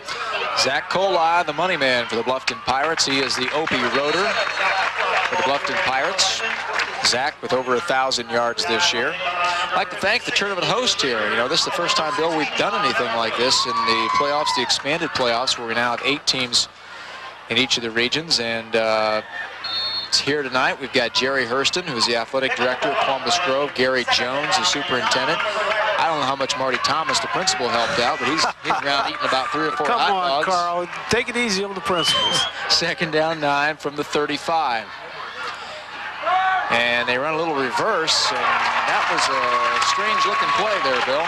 Well, they got a lot of penetration on the inside, Carl. If you look out here on the outside where Bluffton was setting up that wall, if he'd have got out here, he'd have run forever. But Grove, again, excellent defense. Got some penetration to the inside, and he wasn't able to get out here where the wall was. And we talked about how this home team thing works in this quarterfinal round, but from this point on, it's neutral sites. And this is an excellent facility. Grove's really done a nice job putting in the new track, along with the football facility and the new press box. Grove has never lost a football game here in this stadium. Knocked down, good defense, again, by the Columbus Grove Bulldogs. Columbus Grove is 15-0 here at Clymer Stadium since 1997. again, good penetration up front by the Grove defense. Not able to get to the quarterback, but did a nice job getting their hands up. That's what you teach them. If you can't get the quarterback, try to get your hands up, and they did a good job of getting their hands up and knocking that one down. Burkholder's got a punt again. This time it's going to be from the 20. Gets his foot into it. Menning and Troy are back there. They let it bounce, and it takes a Grove bounce that time, and it's going to go out of bounds just inside the 40-yard line. So Grove's turn on a 1st and 10. I'd like to thank some more of our sponsors. You know, Bill, if it wasn't for them, we wouldn't be here. That's right, Carl. You wouldn't be making those big bucks. Like our good buddy Mike Pruitt from Mike Pruitt's Lima Ford. Good friend of Scott's, too. Superstore, 1360 Greeley Chapel Road in Lima. Nobody beats a Mike Pruitt deal. Nobody. I wish I was making Mike Pruitt bucks. That's right. 1st and 10 from the 39. This time it's going to be right tackle. Number 42, Andy Hughes, the ball And Andy Hughes, ball carrier for Columbus Grove. Number 40, Wayne Schlichter. Again, Carl, not much there. Both defenses are really putting a lot of pressure on each other's offense. Now, high school basketball is supposed to kick off here on Fox the first weekend of December, December 3rd and 4th. New Knoxville at New Bremen on the 3rd, the 4th, Minster at Spencerville. We're hoping those games aren't on Fox, so we'll be at the football championships instead. Nothing against the schools, but looking forward to seeing some high school football, hopefully with some of our local teams represented at either Canton or Massillon. We always get mixed up, Bill. Sometimes we get lost. Styles, he don't know if he's in Massillon one year or whether he's in Canton. Yes, I think we all get mixed up since they run us back and forth down there, Carl. Yeah. 3rd and 6 from the 44. Andy Myers, the quarterback, number 15. And he goes with the pass play, and that's way too much, and it is intercepted. Intercepted by Michael Kingsley. Kingsley brings it back to the 38. And the Bluffton Pirates with a big turnover. Let's go down to Scotty Styles. Well, it's a great play by Kingsley. All he was doing, though, Carl was playing center field.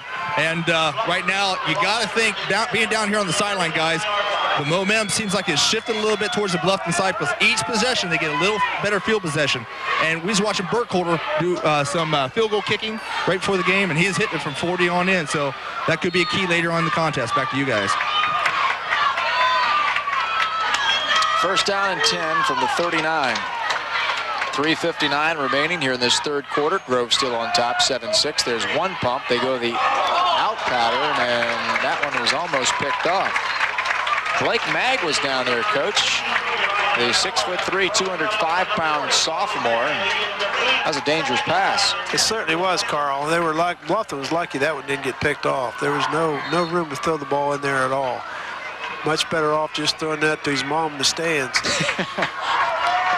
2nd down, 10.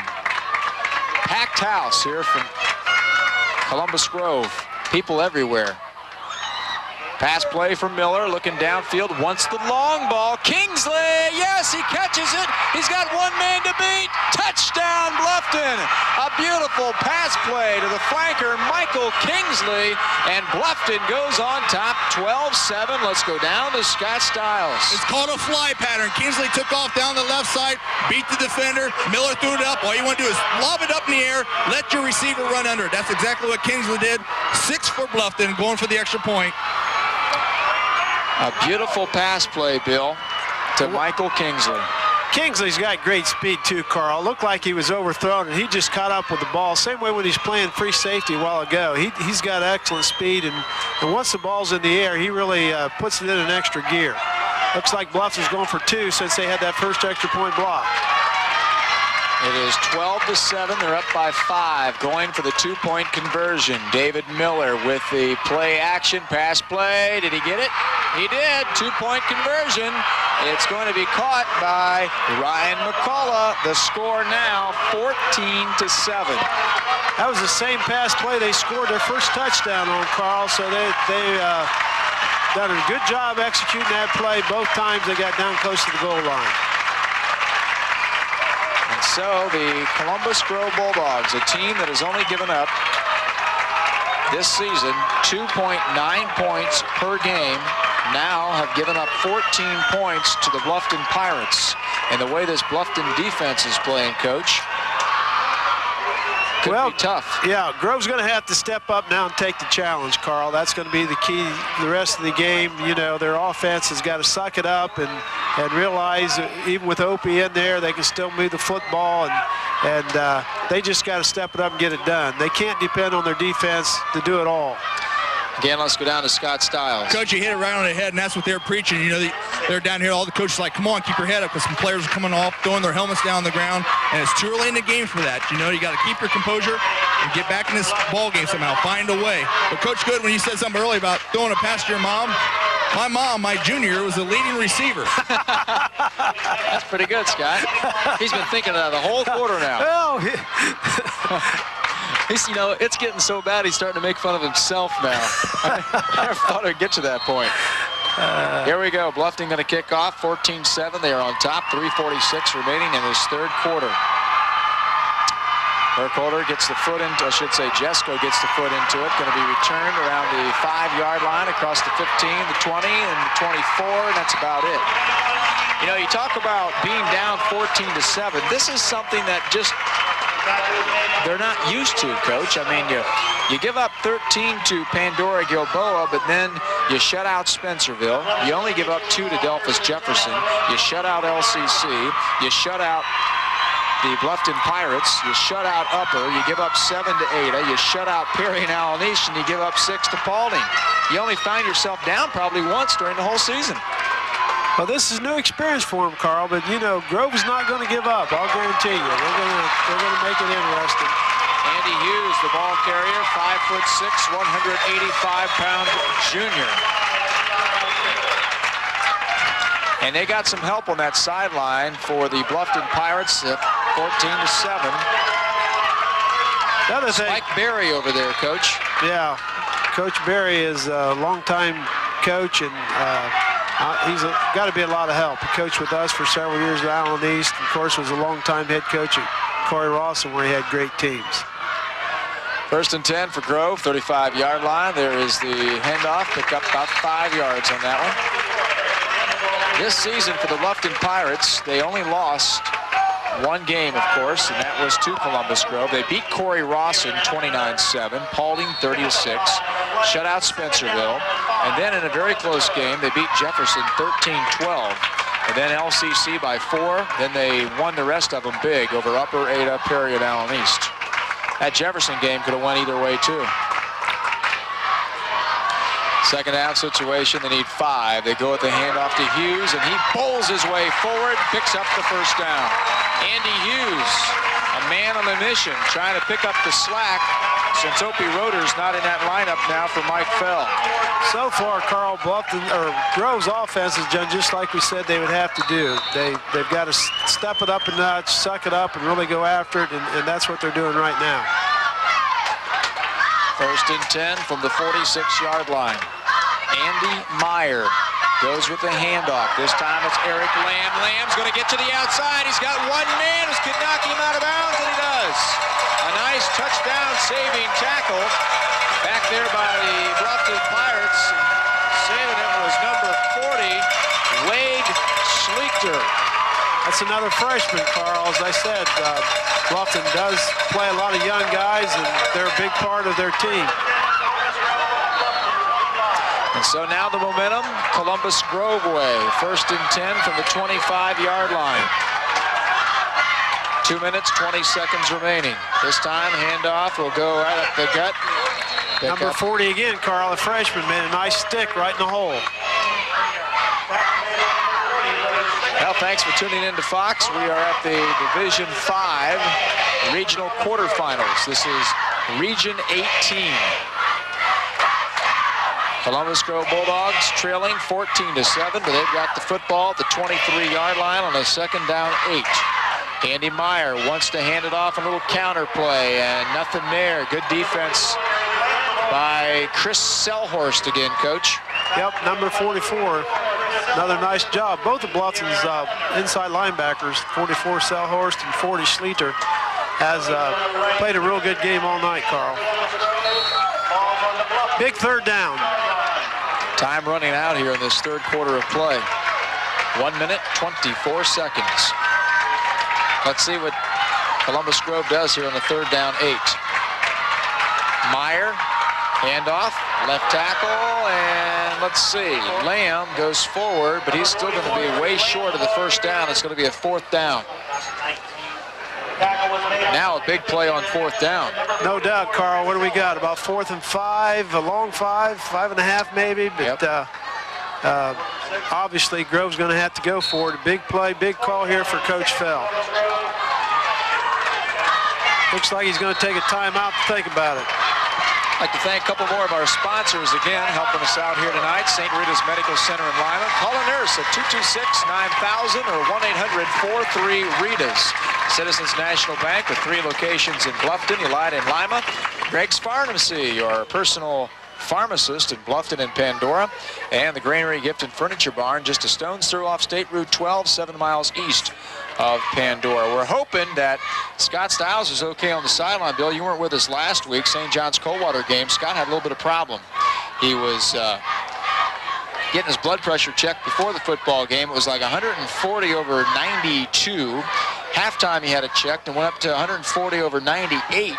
After the game, they clocked him at over 100 on that bottom number. Scott, have you been doing anything this week to get back into your normal, whatever your normal pressure is? Carl, I ran 2 miles every day this week, and I'm going to get checked tomorrow before the Delphus game tomorrow night, so we'll see how it goes. Yeah, I hope you're feeling better, buddy.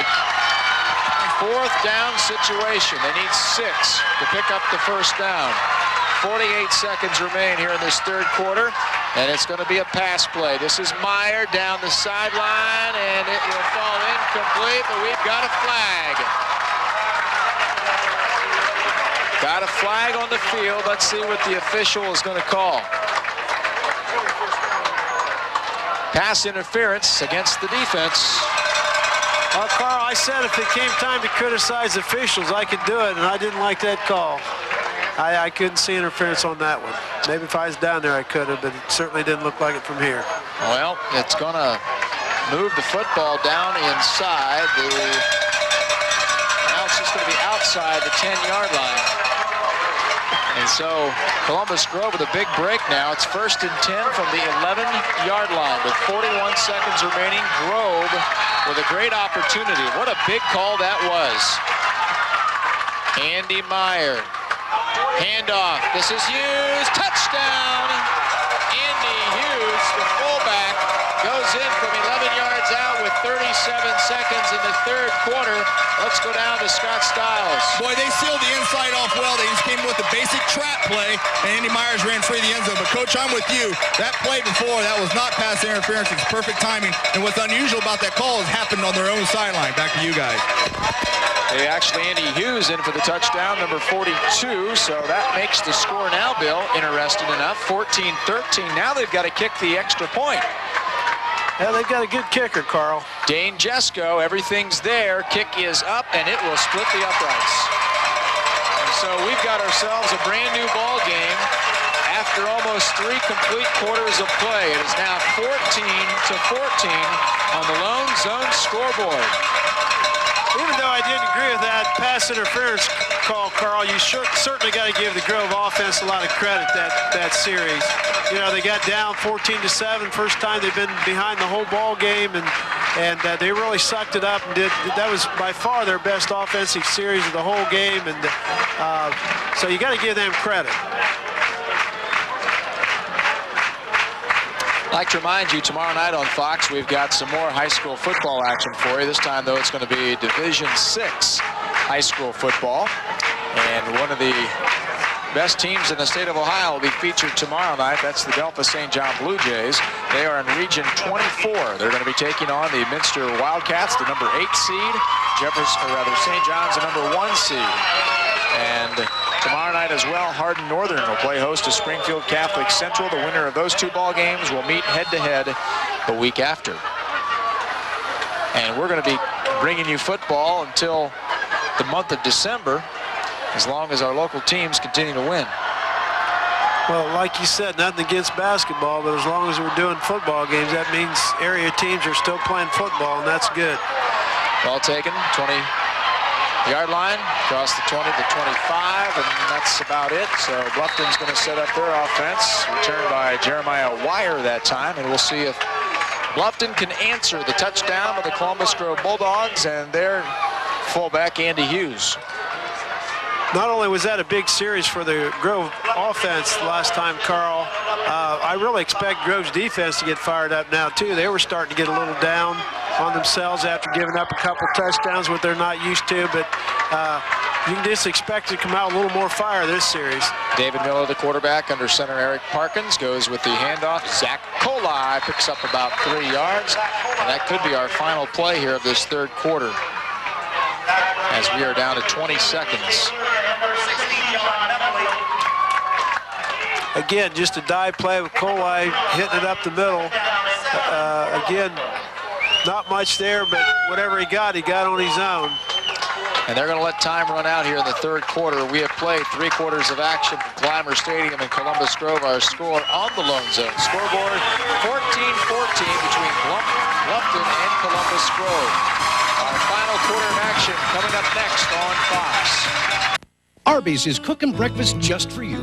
Those. We've got 12 more minutes left in this Division 5 regional quarterfinal high school football game. It's tied up right now 14 apiece between the Bluffton Pirates and the Columbus Grove Bulldogs. Bluffton has it on a 2nd and 7 from the 29. Handoff, Colai straight ahead, picks up about 3 or 4 yards.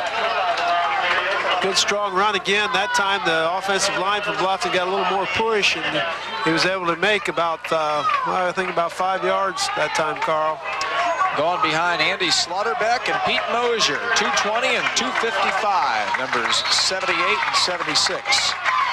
Bluffton's got a big, strong offensive line. This is certainly a good matchup. Their offensive line against Grove's defensive front.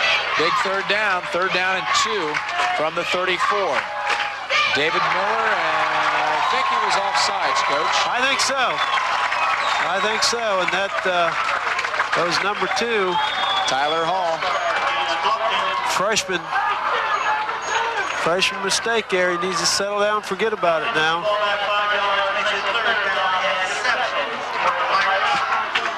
A little tougher now for Bluffton. They're going to need 7 instead, and they move the ball all the way back to the 29-yard line. Well, I think they would have had to throw the ball to get a first down anyway, Carl, so maybe it won't hurt them that much. We'll see. Just underway, 4th quarter. Quarterback is David Miller. He wants to throw. Looking down the sideline again. He's got a receiver, and it's going to be knocked down. Good defense by Adam Hawkey. That one floated just a little bit too long, Coach. Just a little bit, Carl. You're right. That was a good pass play. Just hung it up just a little bit too much, and Bluffton's going to have to punt the ball back to Grove. And so Columbus Grove with another opportunity, as they just scored to tie this one up at 14 apiece. Punting for the Bluffton Pirates again is going to be Seth Burkholder, back deep for the Bulldogs. Troyer and Minnick from his own 15 as he scooches up to the 16. Gets the kick away, nice blocking. It bounces at the 43, and it will come to rest at the 40. Pretty good field position for Columbus Grove, starting at their own 40. That's not bad. Bluffton's defense has got to get it back together. You know, they held Grove in check the whole first half, and they got to get back playing good defense if they're going to stay in this ball game. Columbus Grove bringing their offense back out on the field. Andy Meyer, great job so far this game. 6 foot, 170-pound senior. Andy Hughes has done a nice job of filling in for Opie Roeder. He's played a lot this year because Lamb's been hurt, so he's got a lot of experience, even though he wasn't a starter tonight. He started a lot of games.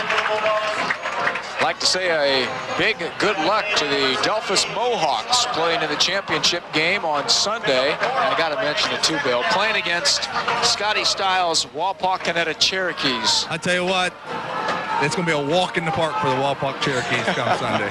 It's going to be 3 o'clock game time at the Stadium Park in Delphus. Be there, Stiles. 2nd down, 6 from the 44. And quick handoff. And again, Hughes, and this time he is They went back to that same trap play they scored just a while ago on Carl. That time there was nothing there. Bluffton's interior defense did a good job. And so it's going to set up a third down situation. Still going to need about 6, maybe a long 5. Pick up the first from the 45-yard line. 9 minutes and 55 seconds remaining here in this ball game. Winners to advance.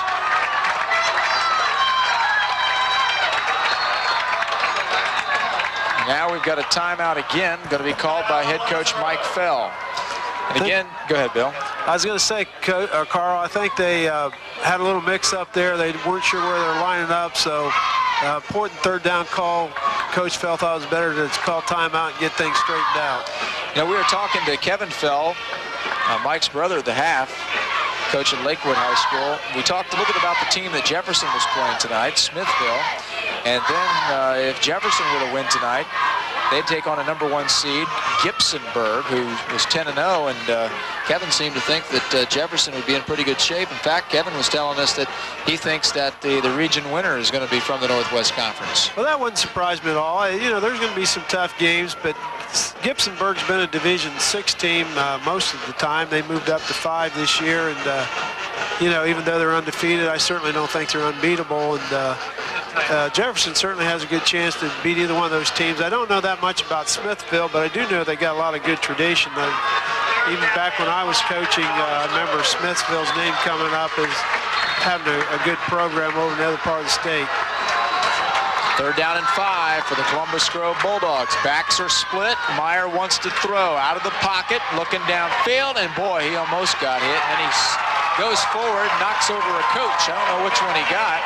I don't know what kind of mark they're going to give him over there, Carl, whether he went out of bounds or not. If he went out of bounds, he might be short. It looks like they're marking him out of bounds back about 2 yards short of the first down. Well, he accelerated very well there at the end, but Bill said they're going to mark him short, way short. It's dangerous over there on the sidelines, Bill. Yeah, it sure is. We've seen our cameraman, Ronnie Coons, go down a few times in his illustrious career. But Scott Stiles, since we've added him to the team, not too many encounters since. Protected him well. 4th down and 2. Punt formation. Then again, the kick. Nice kick taken at the 22. A fair catch called for. And now the Bluffton Pirates will take a turn. Somebody is going to score sooner or later, Bill. Well, I told you between the 3rd and 4th quarter, Carl, wouldn't be surprised if it goes to overtime. I heard you. And I still wouldn't be. The way both of these defenses are playing, that it's going to be tough, I think, for either offense to put more points on the board before the game's over. Well, they got 9 minutes and 28 seconds to do it, at least in regulation. David Miller going to try to do something about it with a single back. And he will go with the handoff straight up the middle. And, of course, Zach Polai getting the football. Polai had a little seam that time, Carl. He almost broke out of there. Again, he's a threat every time he gets the football. Like I said, it's going to be hard for either offense to score, but he certainly has the ability to do it at any time if he gets a little more room. The winner of this game will play Fairview or Liberty Center next Friday night, 7:30 from Region 18. 2nd down, 7 from the 25. Let's see if Colai can cut it. He can, and then goes out of bounds, and he gets to about the 31. He needs to get to about the 33 to pick up the first, and he's going to be about almost 2 yards short.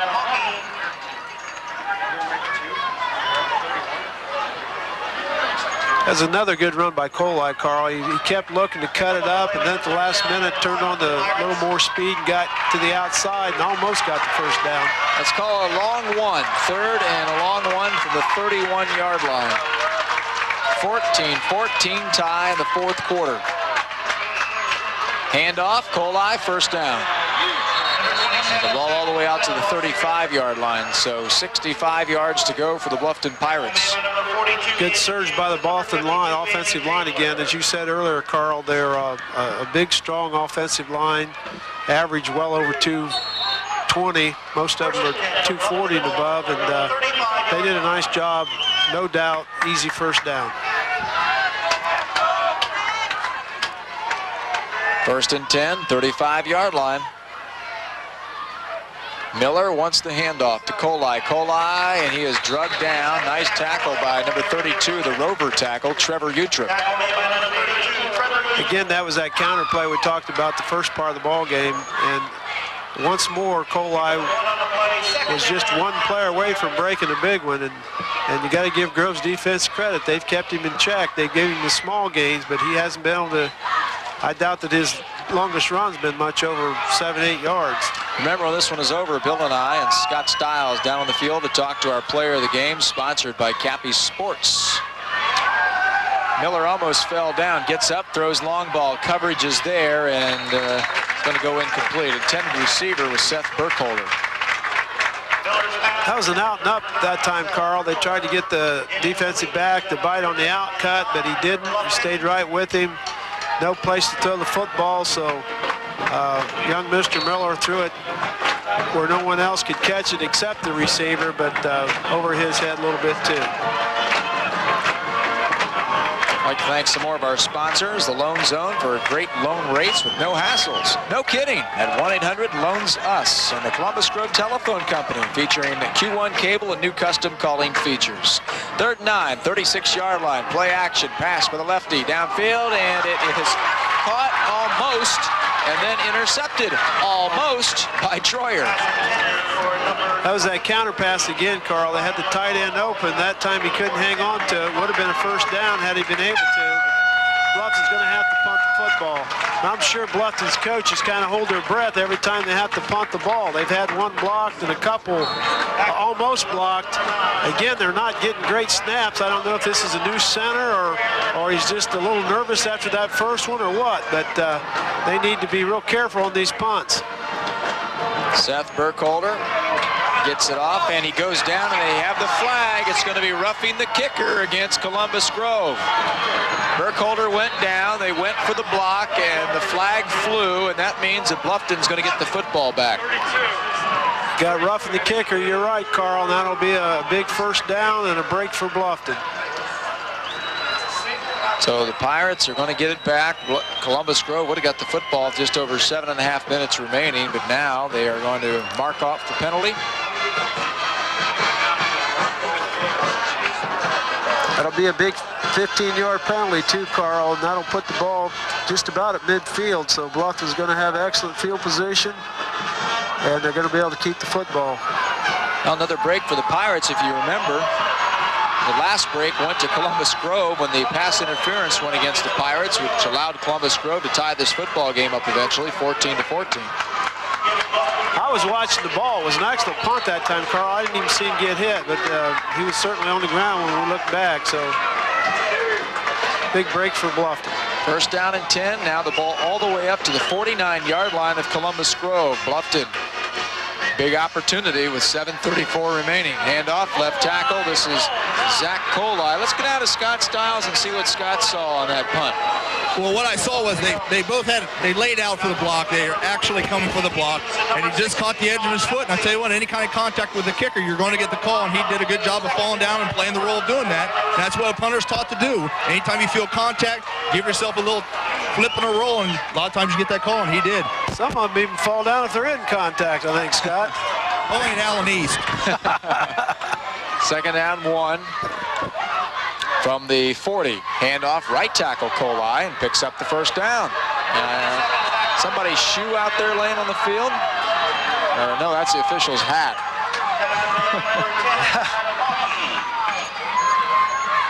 Bluffton's offensive line is starting to take a little bit control of the ball game here, Carl. Those last two inside running plays by Colai were a lot stronger now than they were earlier in the ball game.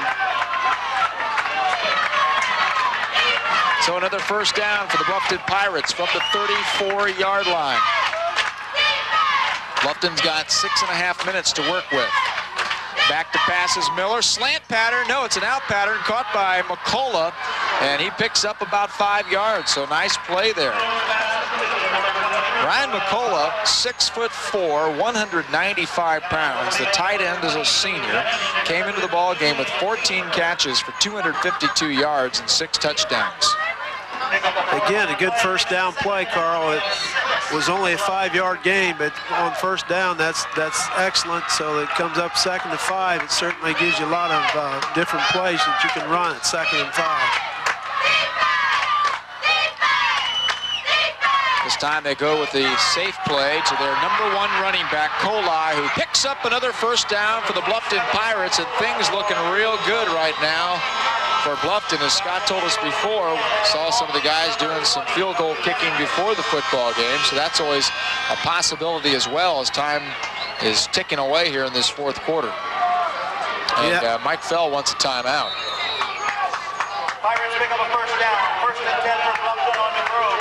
Well, he's not going to get it, though. Didn't get it, Coach. They got it out of the huddle, and they're up to the line of scrimmage on the 1st and 10 from the 17. David Miller, the quarterback, pitches it to Colai. Colai cuts it back up and goes down. Nice defense by the Bulldogs. And let's see if Mike Fell still wants a timeout. He talks to Troyer, and looks like he's deciding against it, Coach. Yeah, I don't think he's already taken a couple timeouts, Carl. I'm sure he's got one left, but he probably hates to use it if he don't have to. He might need it later.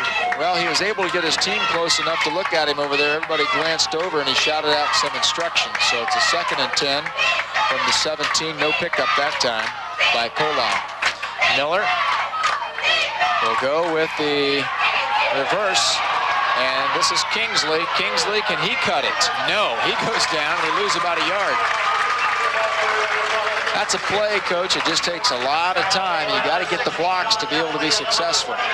Yeah, he did a good job of even getting back to the line of scrimmage. It looked for a minute like he's going to get tackled in the backfield, but he did escape back there, but wasn't able to get it to the outside. Well, it's a 3rd down 11 from the 18-yard line. It'd be a 35-yard field goal attempt if they don't pick up anything here on 3rd down. 3rd down 11.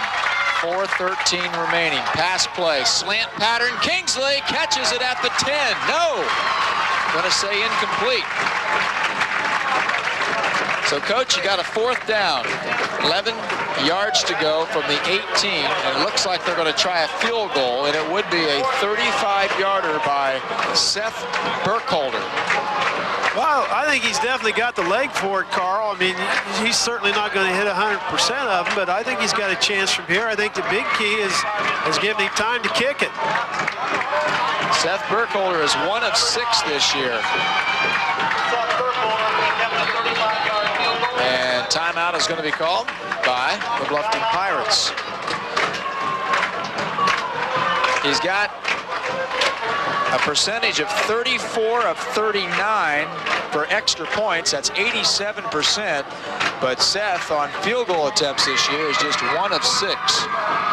And it doesn't have in the stats that I have here, it doesn't tell me how far the distances were. Well, like we saw him warming up, and he does have the leg to kick it that far, but, you know, high school kid and all the pressure, he certainly, you wouldn't hate to guess what his percentage would be, but, you know, I think he's got a chance. A lot depends, as I said, on giving him time. He needs a good snap and a good set and time to kick it. Who knows? Well, timeout is complete. Dennis Lee will leave the field. Mike Fell will leave the field. And when this whole thing is over tonight, there will only be one team left that's going to continue on in the playoffs. Let's see if Bluffton can take the lead. Ball is spotted. It's going to be spotted at the 25. It's a 35-yard attempt. Everything is there. The kick is up, and it is no good. It's going to be a little bit wide to the right, and this score will remain at 14 apiece, and Columbus Grove will take over 1st and 10. Looks like he had the distance over there, Coach. Well, again, Carl, he was rushing an awful lot. He had people right in his face. I don't think he could really swing his leg all the way through like he wanted to, so he ended up punching a little bit to the right. Let's get out of Scott Stiles on the sideline. Guys, I've never seen so many people lean to one way when that kick went off in all my life. It's pretty neat down here. Back to you. Well, it's Columbus Grove's turn. They might get one final shot here. 4 minutes remaining. Handoff this time to Lamb. Lamb won't go anywhere. There's enough time for Bluffton to have another shot too, Carl. If they can hold them here 3 and out, they might get pretty good field position. Time ticking away, though, as we're under 4 minutes. 14-14. Quarterback is Andy Meyer for the Columbus Grove Bulldogs, and Andy wants to throw the short pass, and too hard and too low to his intended receiver, Cody Minnick. And like you said, Coach, with that play there, that also stops the clock. Yeah, that was a little slant pass after a fake just out in the flats, and Bluffton had him pretty well covered, and the quarterback just underthrew him, but that's better than having it picked off. There wasn't much room to throw it in there, so as you said, the big thing was it did stop the clock. And the fans, no one's left this one. There are fans all around the fences around Clymer Stadium, packed in the stands, watching a great game of Division V high school football. 3rd and 11.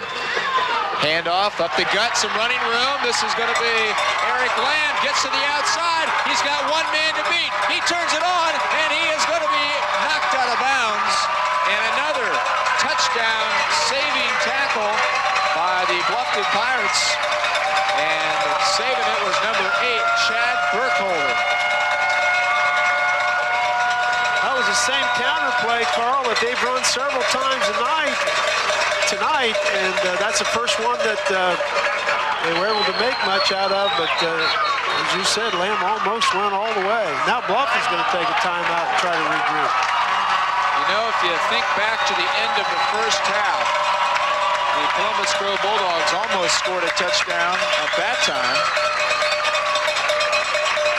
And now they almost bust another one here, and a touchdown saving tackle by Burkholder, or right now Bluffton would be in big trouble. Yeah, they sure would have been. That was certainly a big play for Columbus Grove, not only getting the first down, getting great field position, that even if they can't score here, Bluffton certainly isn't going to have any field position if they get the ball back, and not much time. So looks like Columbus Grove's in control. Let's get down to Scott Stiles. What I liked about that is Lamb read the defense, and they over-pursued on that, and he made a great cutback. And if it weren't for Burkholder, you're right, this game would be a totally different situation. Lamb did an excellent job of cutting back against the grain. A lot of times you don't see backs do that. He did an excellent job of cutting back there. Back to you. 1st and 10 situation. The ball now at the 28-yard line. A lot of time remaining, 3 minutes and 17 seconds. Andy Meyer with the back split. Will go with the handoff to Hughes, and he is stuck and hit, and he spins forward and still picks up about 3 or 4 yards. It's a trap play again, Carl. A basic play out of the wing tee, and number 51, Aaron Kugler, made a big play, but Bluffton better be on their toes. They like to run that trap play. They get any ways close to the goal line. They made a big touchdown run earlier. Hughes did for the, I think it was Grove's 2nd touchdown off the trap. In any division game we've done this year, this is probably one of the hardest hitting games we've had here on Fox. This is Hughes, and he's not going to get much. Both these teams hitting each other hard. Well, excellent defense, good typical Northwest Conference aggressiveness out of both teams, and whichever one goes on, Carl, they're certainly going to serve the conference well in future games. 2 minutes and 20 seconds remaining in this football game. 3rd down and 7. Andy Meyer, back split again. He wants to throw. Has a receiver. It is incomplete. Cody Minning almost made a fantastic catch, but Cody would have still been about 3 yards short of the first down. Now, it sets up a 4th down for Columbus Grove, and I don't think in this situation they're going to be kicking any field goals. They may try to...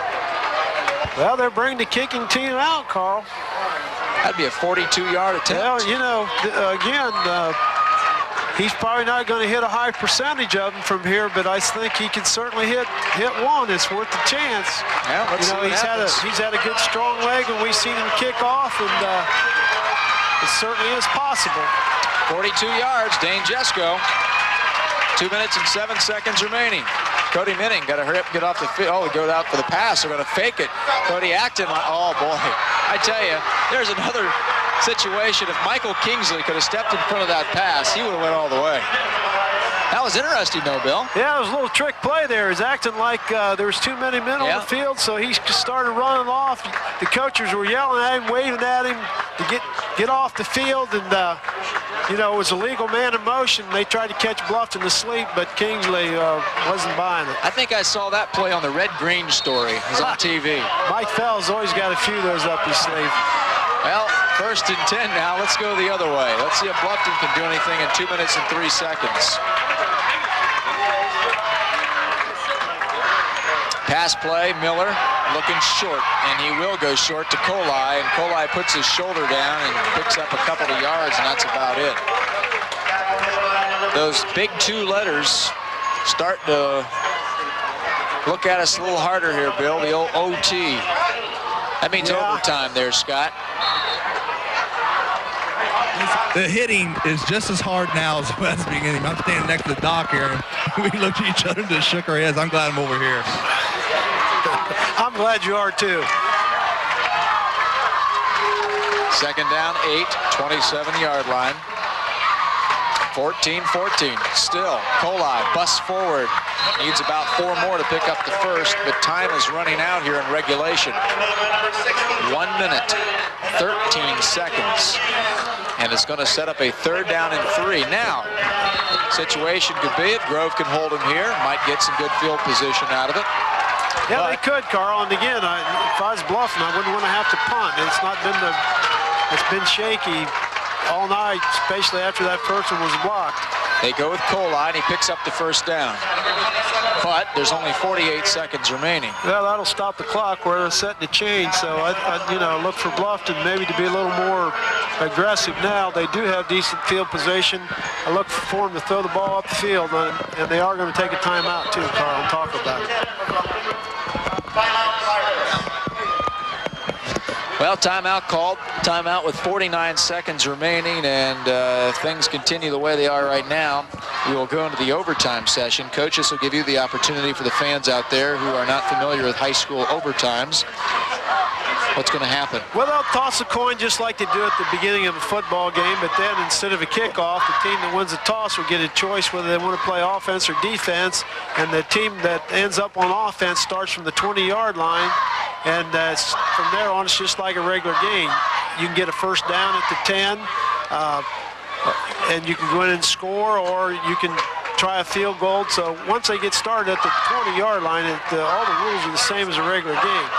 If they do score, though, the defense then, the team on defense gets the chance to match it. So even though you may be down after the offense has the ball, you get your chance on offense too, and it just goes back and forth until each team's had the same number of opportunities to score and one team's ahead. Don't order the pizza yet, Bill. Yeah. Unless they're going to bring it to us. 1st down and 10 from the 37-yard line. Let's see if the Bluffton Pirates got something up their sleeve with 49 seconds remaining. David Miller. Pitch, Colai, trying to get to the outside, cuts it back up the middle and goes down to the 43, and 42 seconds remaining. Time continues to tick away. It's going to be no huddle offense for Bluffton. You know, Carl, a lot of people probably thinking, why did they run that play? But Colai's a threat to go all the way. With Grove expecting to pass, that wasn't that bad of a play. He almost found room. Oh, there's Kingsley, and he overthrows it and got receivers and defensive backs falling down with 22 seconds remaining. And I tell you, David Miller's had a couple of times tonight where he's had trouble getting away from Eric Parkins, the center. I don't know if he's getting stepped on or what, but he almost fell down that time. Yeah, he stumbled a little bit that time, Carl, but the biggest problem with that play as far as Bluffton goes, he didn't have time to throw again. Kingsley did have a little room, but Miller didn't have enough time to get him the ball. This could be Bluffton's final opportunity of the football game with 22 seconds. It's a 3rd down and 5 from the 42. Back to pass against Miller. Looking down the middle of the field, Kingsley, and he's overshot. And that sets up 4th down, and that means Columbus Grove is going to have to get back in punt formation. And They will get a run one play at least probably, or a couple depending on the pass plays and how it goes. But right now they're just worried about 4th down and 5.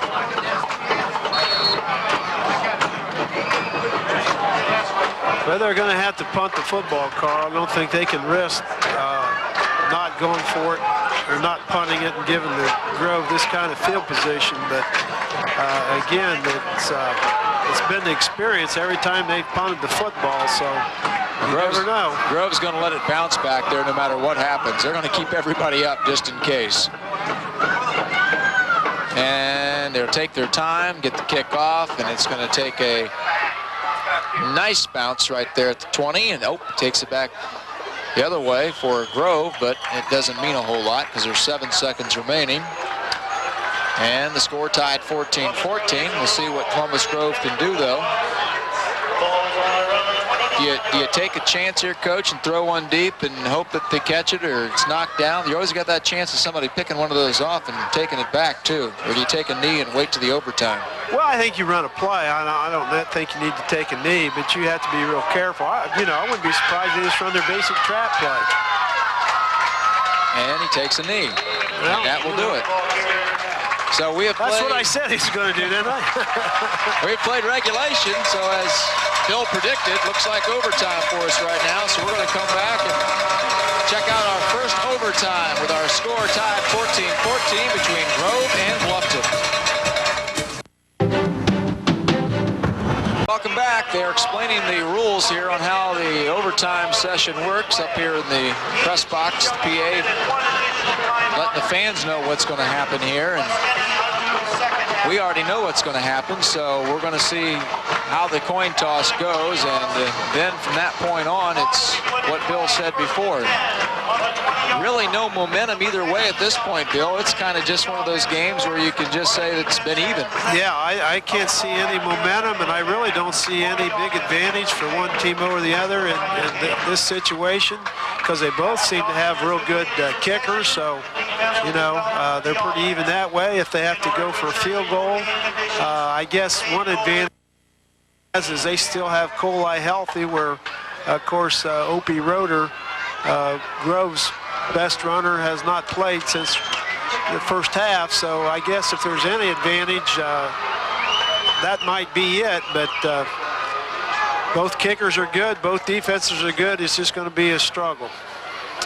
Thanks to all of our sponsors making it possible that we're here tonight. Carl Metzger, Hall of Fame coach Bill Goodwin, former coach of the Allen East Mustangs, and Scott Stiles down on the sideline.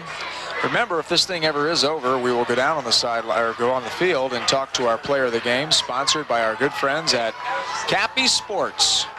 Got a nice t-shirt to give out tonight to our player of the game. The post-game show will be sponsored by the Commercial Bank. And tonight, check out the scoreboard show because we got all sorts of scores for you. Now they're coming out to midfield where you see the big NWC.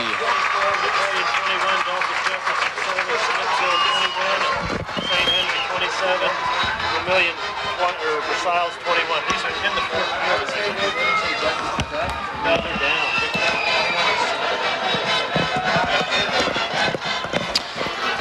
Well, we were just sitting here checking out some of the scores from the fourth quarter, Bill, and one of those was Jefferson losing by a couple of touchdowns to Smithville. That's not good news for the Northwest Conference. No, it's not, Carl. As I said earlier, I heard Smithville had a pretty good team. They had good tradition. I'm sure Jefferson had a good game plan and played well, but you get in the playoffs, it's going to be tough no matter who you play. Scott Stiles, Mike Richards up here in the press box, member of the Northwest District Board, just want to let you know that the game's not over yet, so you got to get off the field down there. Tell Richards he's a sissy. Anyways, Bluffton won the toss. They elected to go defense first. We're going to go down here on the scoreboard and play it out. Bluffton will have the defensive ball first. They won the toss. Thanks, Scott.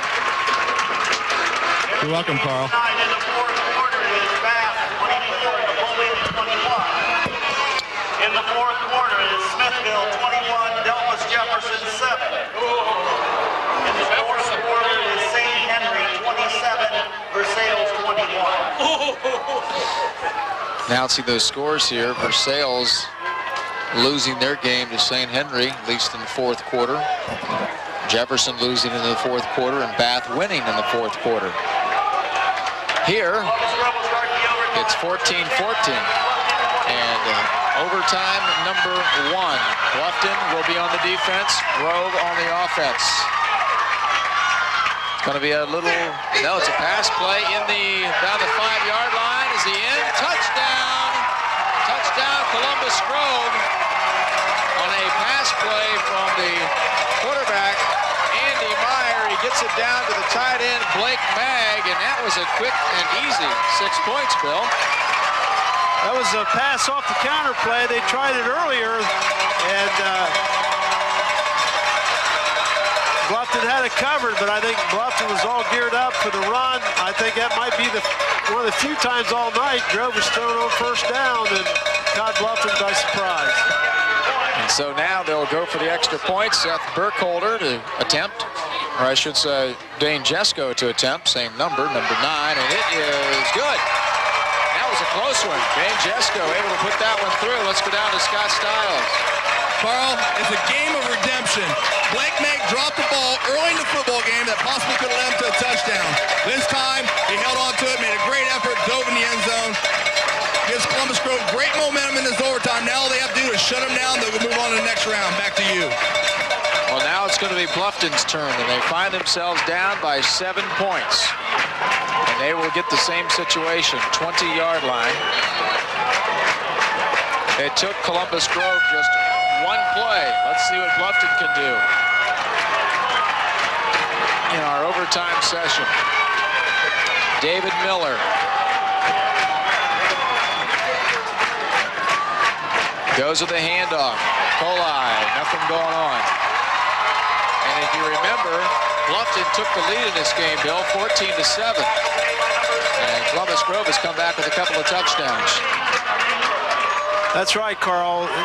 Columbus Grove's offense has started to gain momentum after Bluffton went ahead, and they still seem to be in control here. We'll have to see if Bluffton's got anything up their sleeve. They haven't tried any trick plays yet. Maybe they got something left yet. Second down, 8. Pass play into the end zone, and it is knocked down. That's got to be interference. No, he holds it. Says no. I thought maybe with the back turn there was contact, but no contact, no call, no interference. Scott Stiles had a good look down there. Well, I tell you what, that was real close to face guarding because the one defender was not even looking at the ball. He was basically just running for his life, trying to deflect the ball away. Real close play, but it was a no call. Back to you guys. Yeah, that's kind of what I thought up here, but I'm all the way up here. Well, you're down there. You saw the same thing, but Columbus Grove fans are happy. On an 8. 2 downs away from advancing to the next round, the Columbus Grove Bulldogs. Play action, pass play, and it's knocked down, so the Bluffton Pirates are down to their last play, possibly, of the 1999 high school football season. And I tell you one thing, Bill, if Columbus Grove holds them here, this place is going to explode. That sure is, Carl. And again, I don't know about that call in the end zone. I'm not sure. One thing's for sure, either I don't know what pass interference is or that referee does, because we've had 2 real shaky calls. Well, they're the best in the state, Bill, remember. That's the scary part. Here it is, folks, 4th down. Bluffton Pirates. Let's see if Grove can do what they've been doing all season long with the defense. Pass play into the end zone, and Kingsley has it knocked down, and our game is over. The Columbus Grove Bulldogs will advance to the regional semis as they knock off the Bluffton Pirates. Final score on the Lone Zone scoreboard. Columbus Grove 21, Bluffton 14. Post-game show coming up next on Fox. WOH. Football second season beginning across the state. It's the state playoffs. Divisions 2, 3, and 5 doing battle this evening. Our busy night beginning in Columbus Grove. Northwest Conference rivalry renewed there. The Bulldogs host the backyard buddies, the Bluffton Pirates. Last year, a Bluffton victory cost Grove a chance to make it to the playoffs. This year, Grove got revenge, blanking the Pirates 21-0 in Week 5 of the regular season, the only blemish on a Bluffton season to date.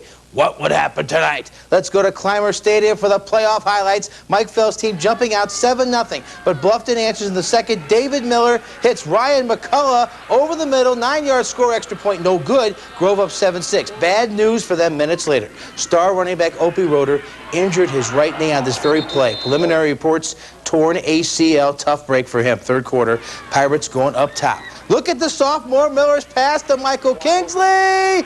Oh, right on the money. Kingsley is gone. 61 yards. Bluffton has a 2-point conversion. It's 14-7. Grove right back at him. Andy Hughes, inside trap, 11-yard touchdown. Whoa.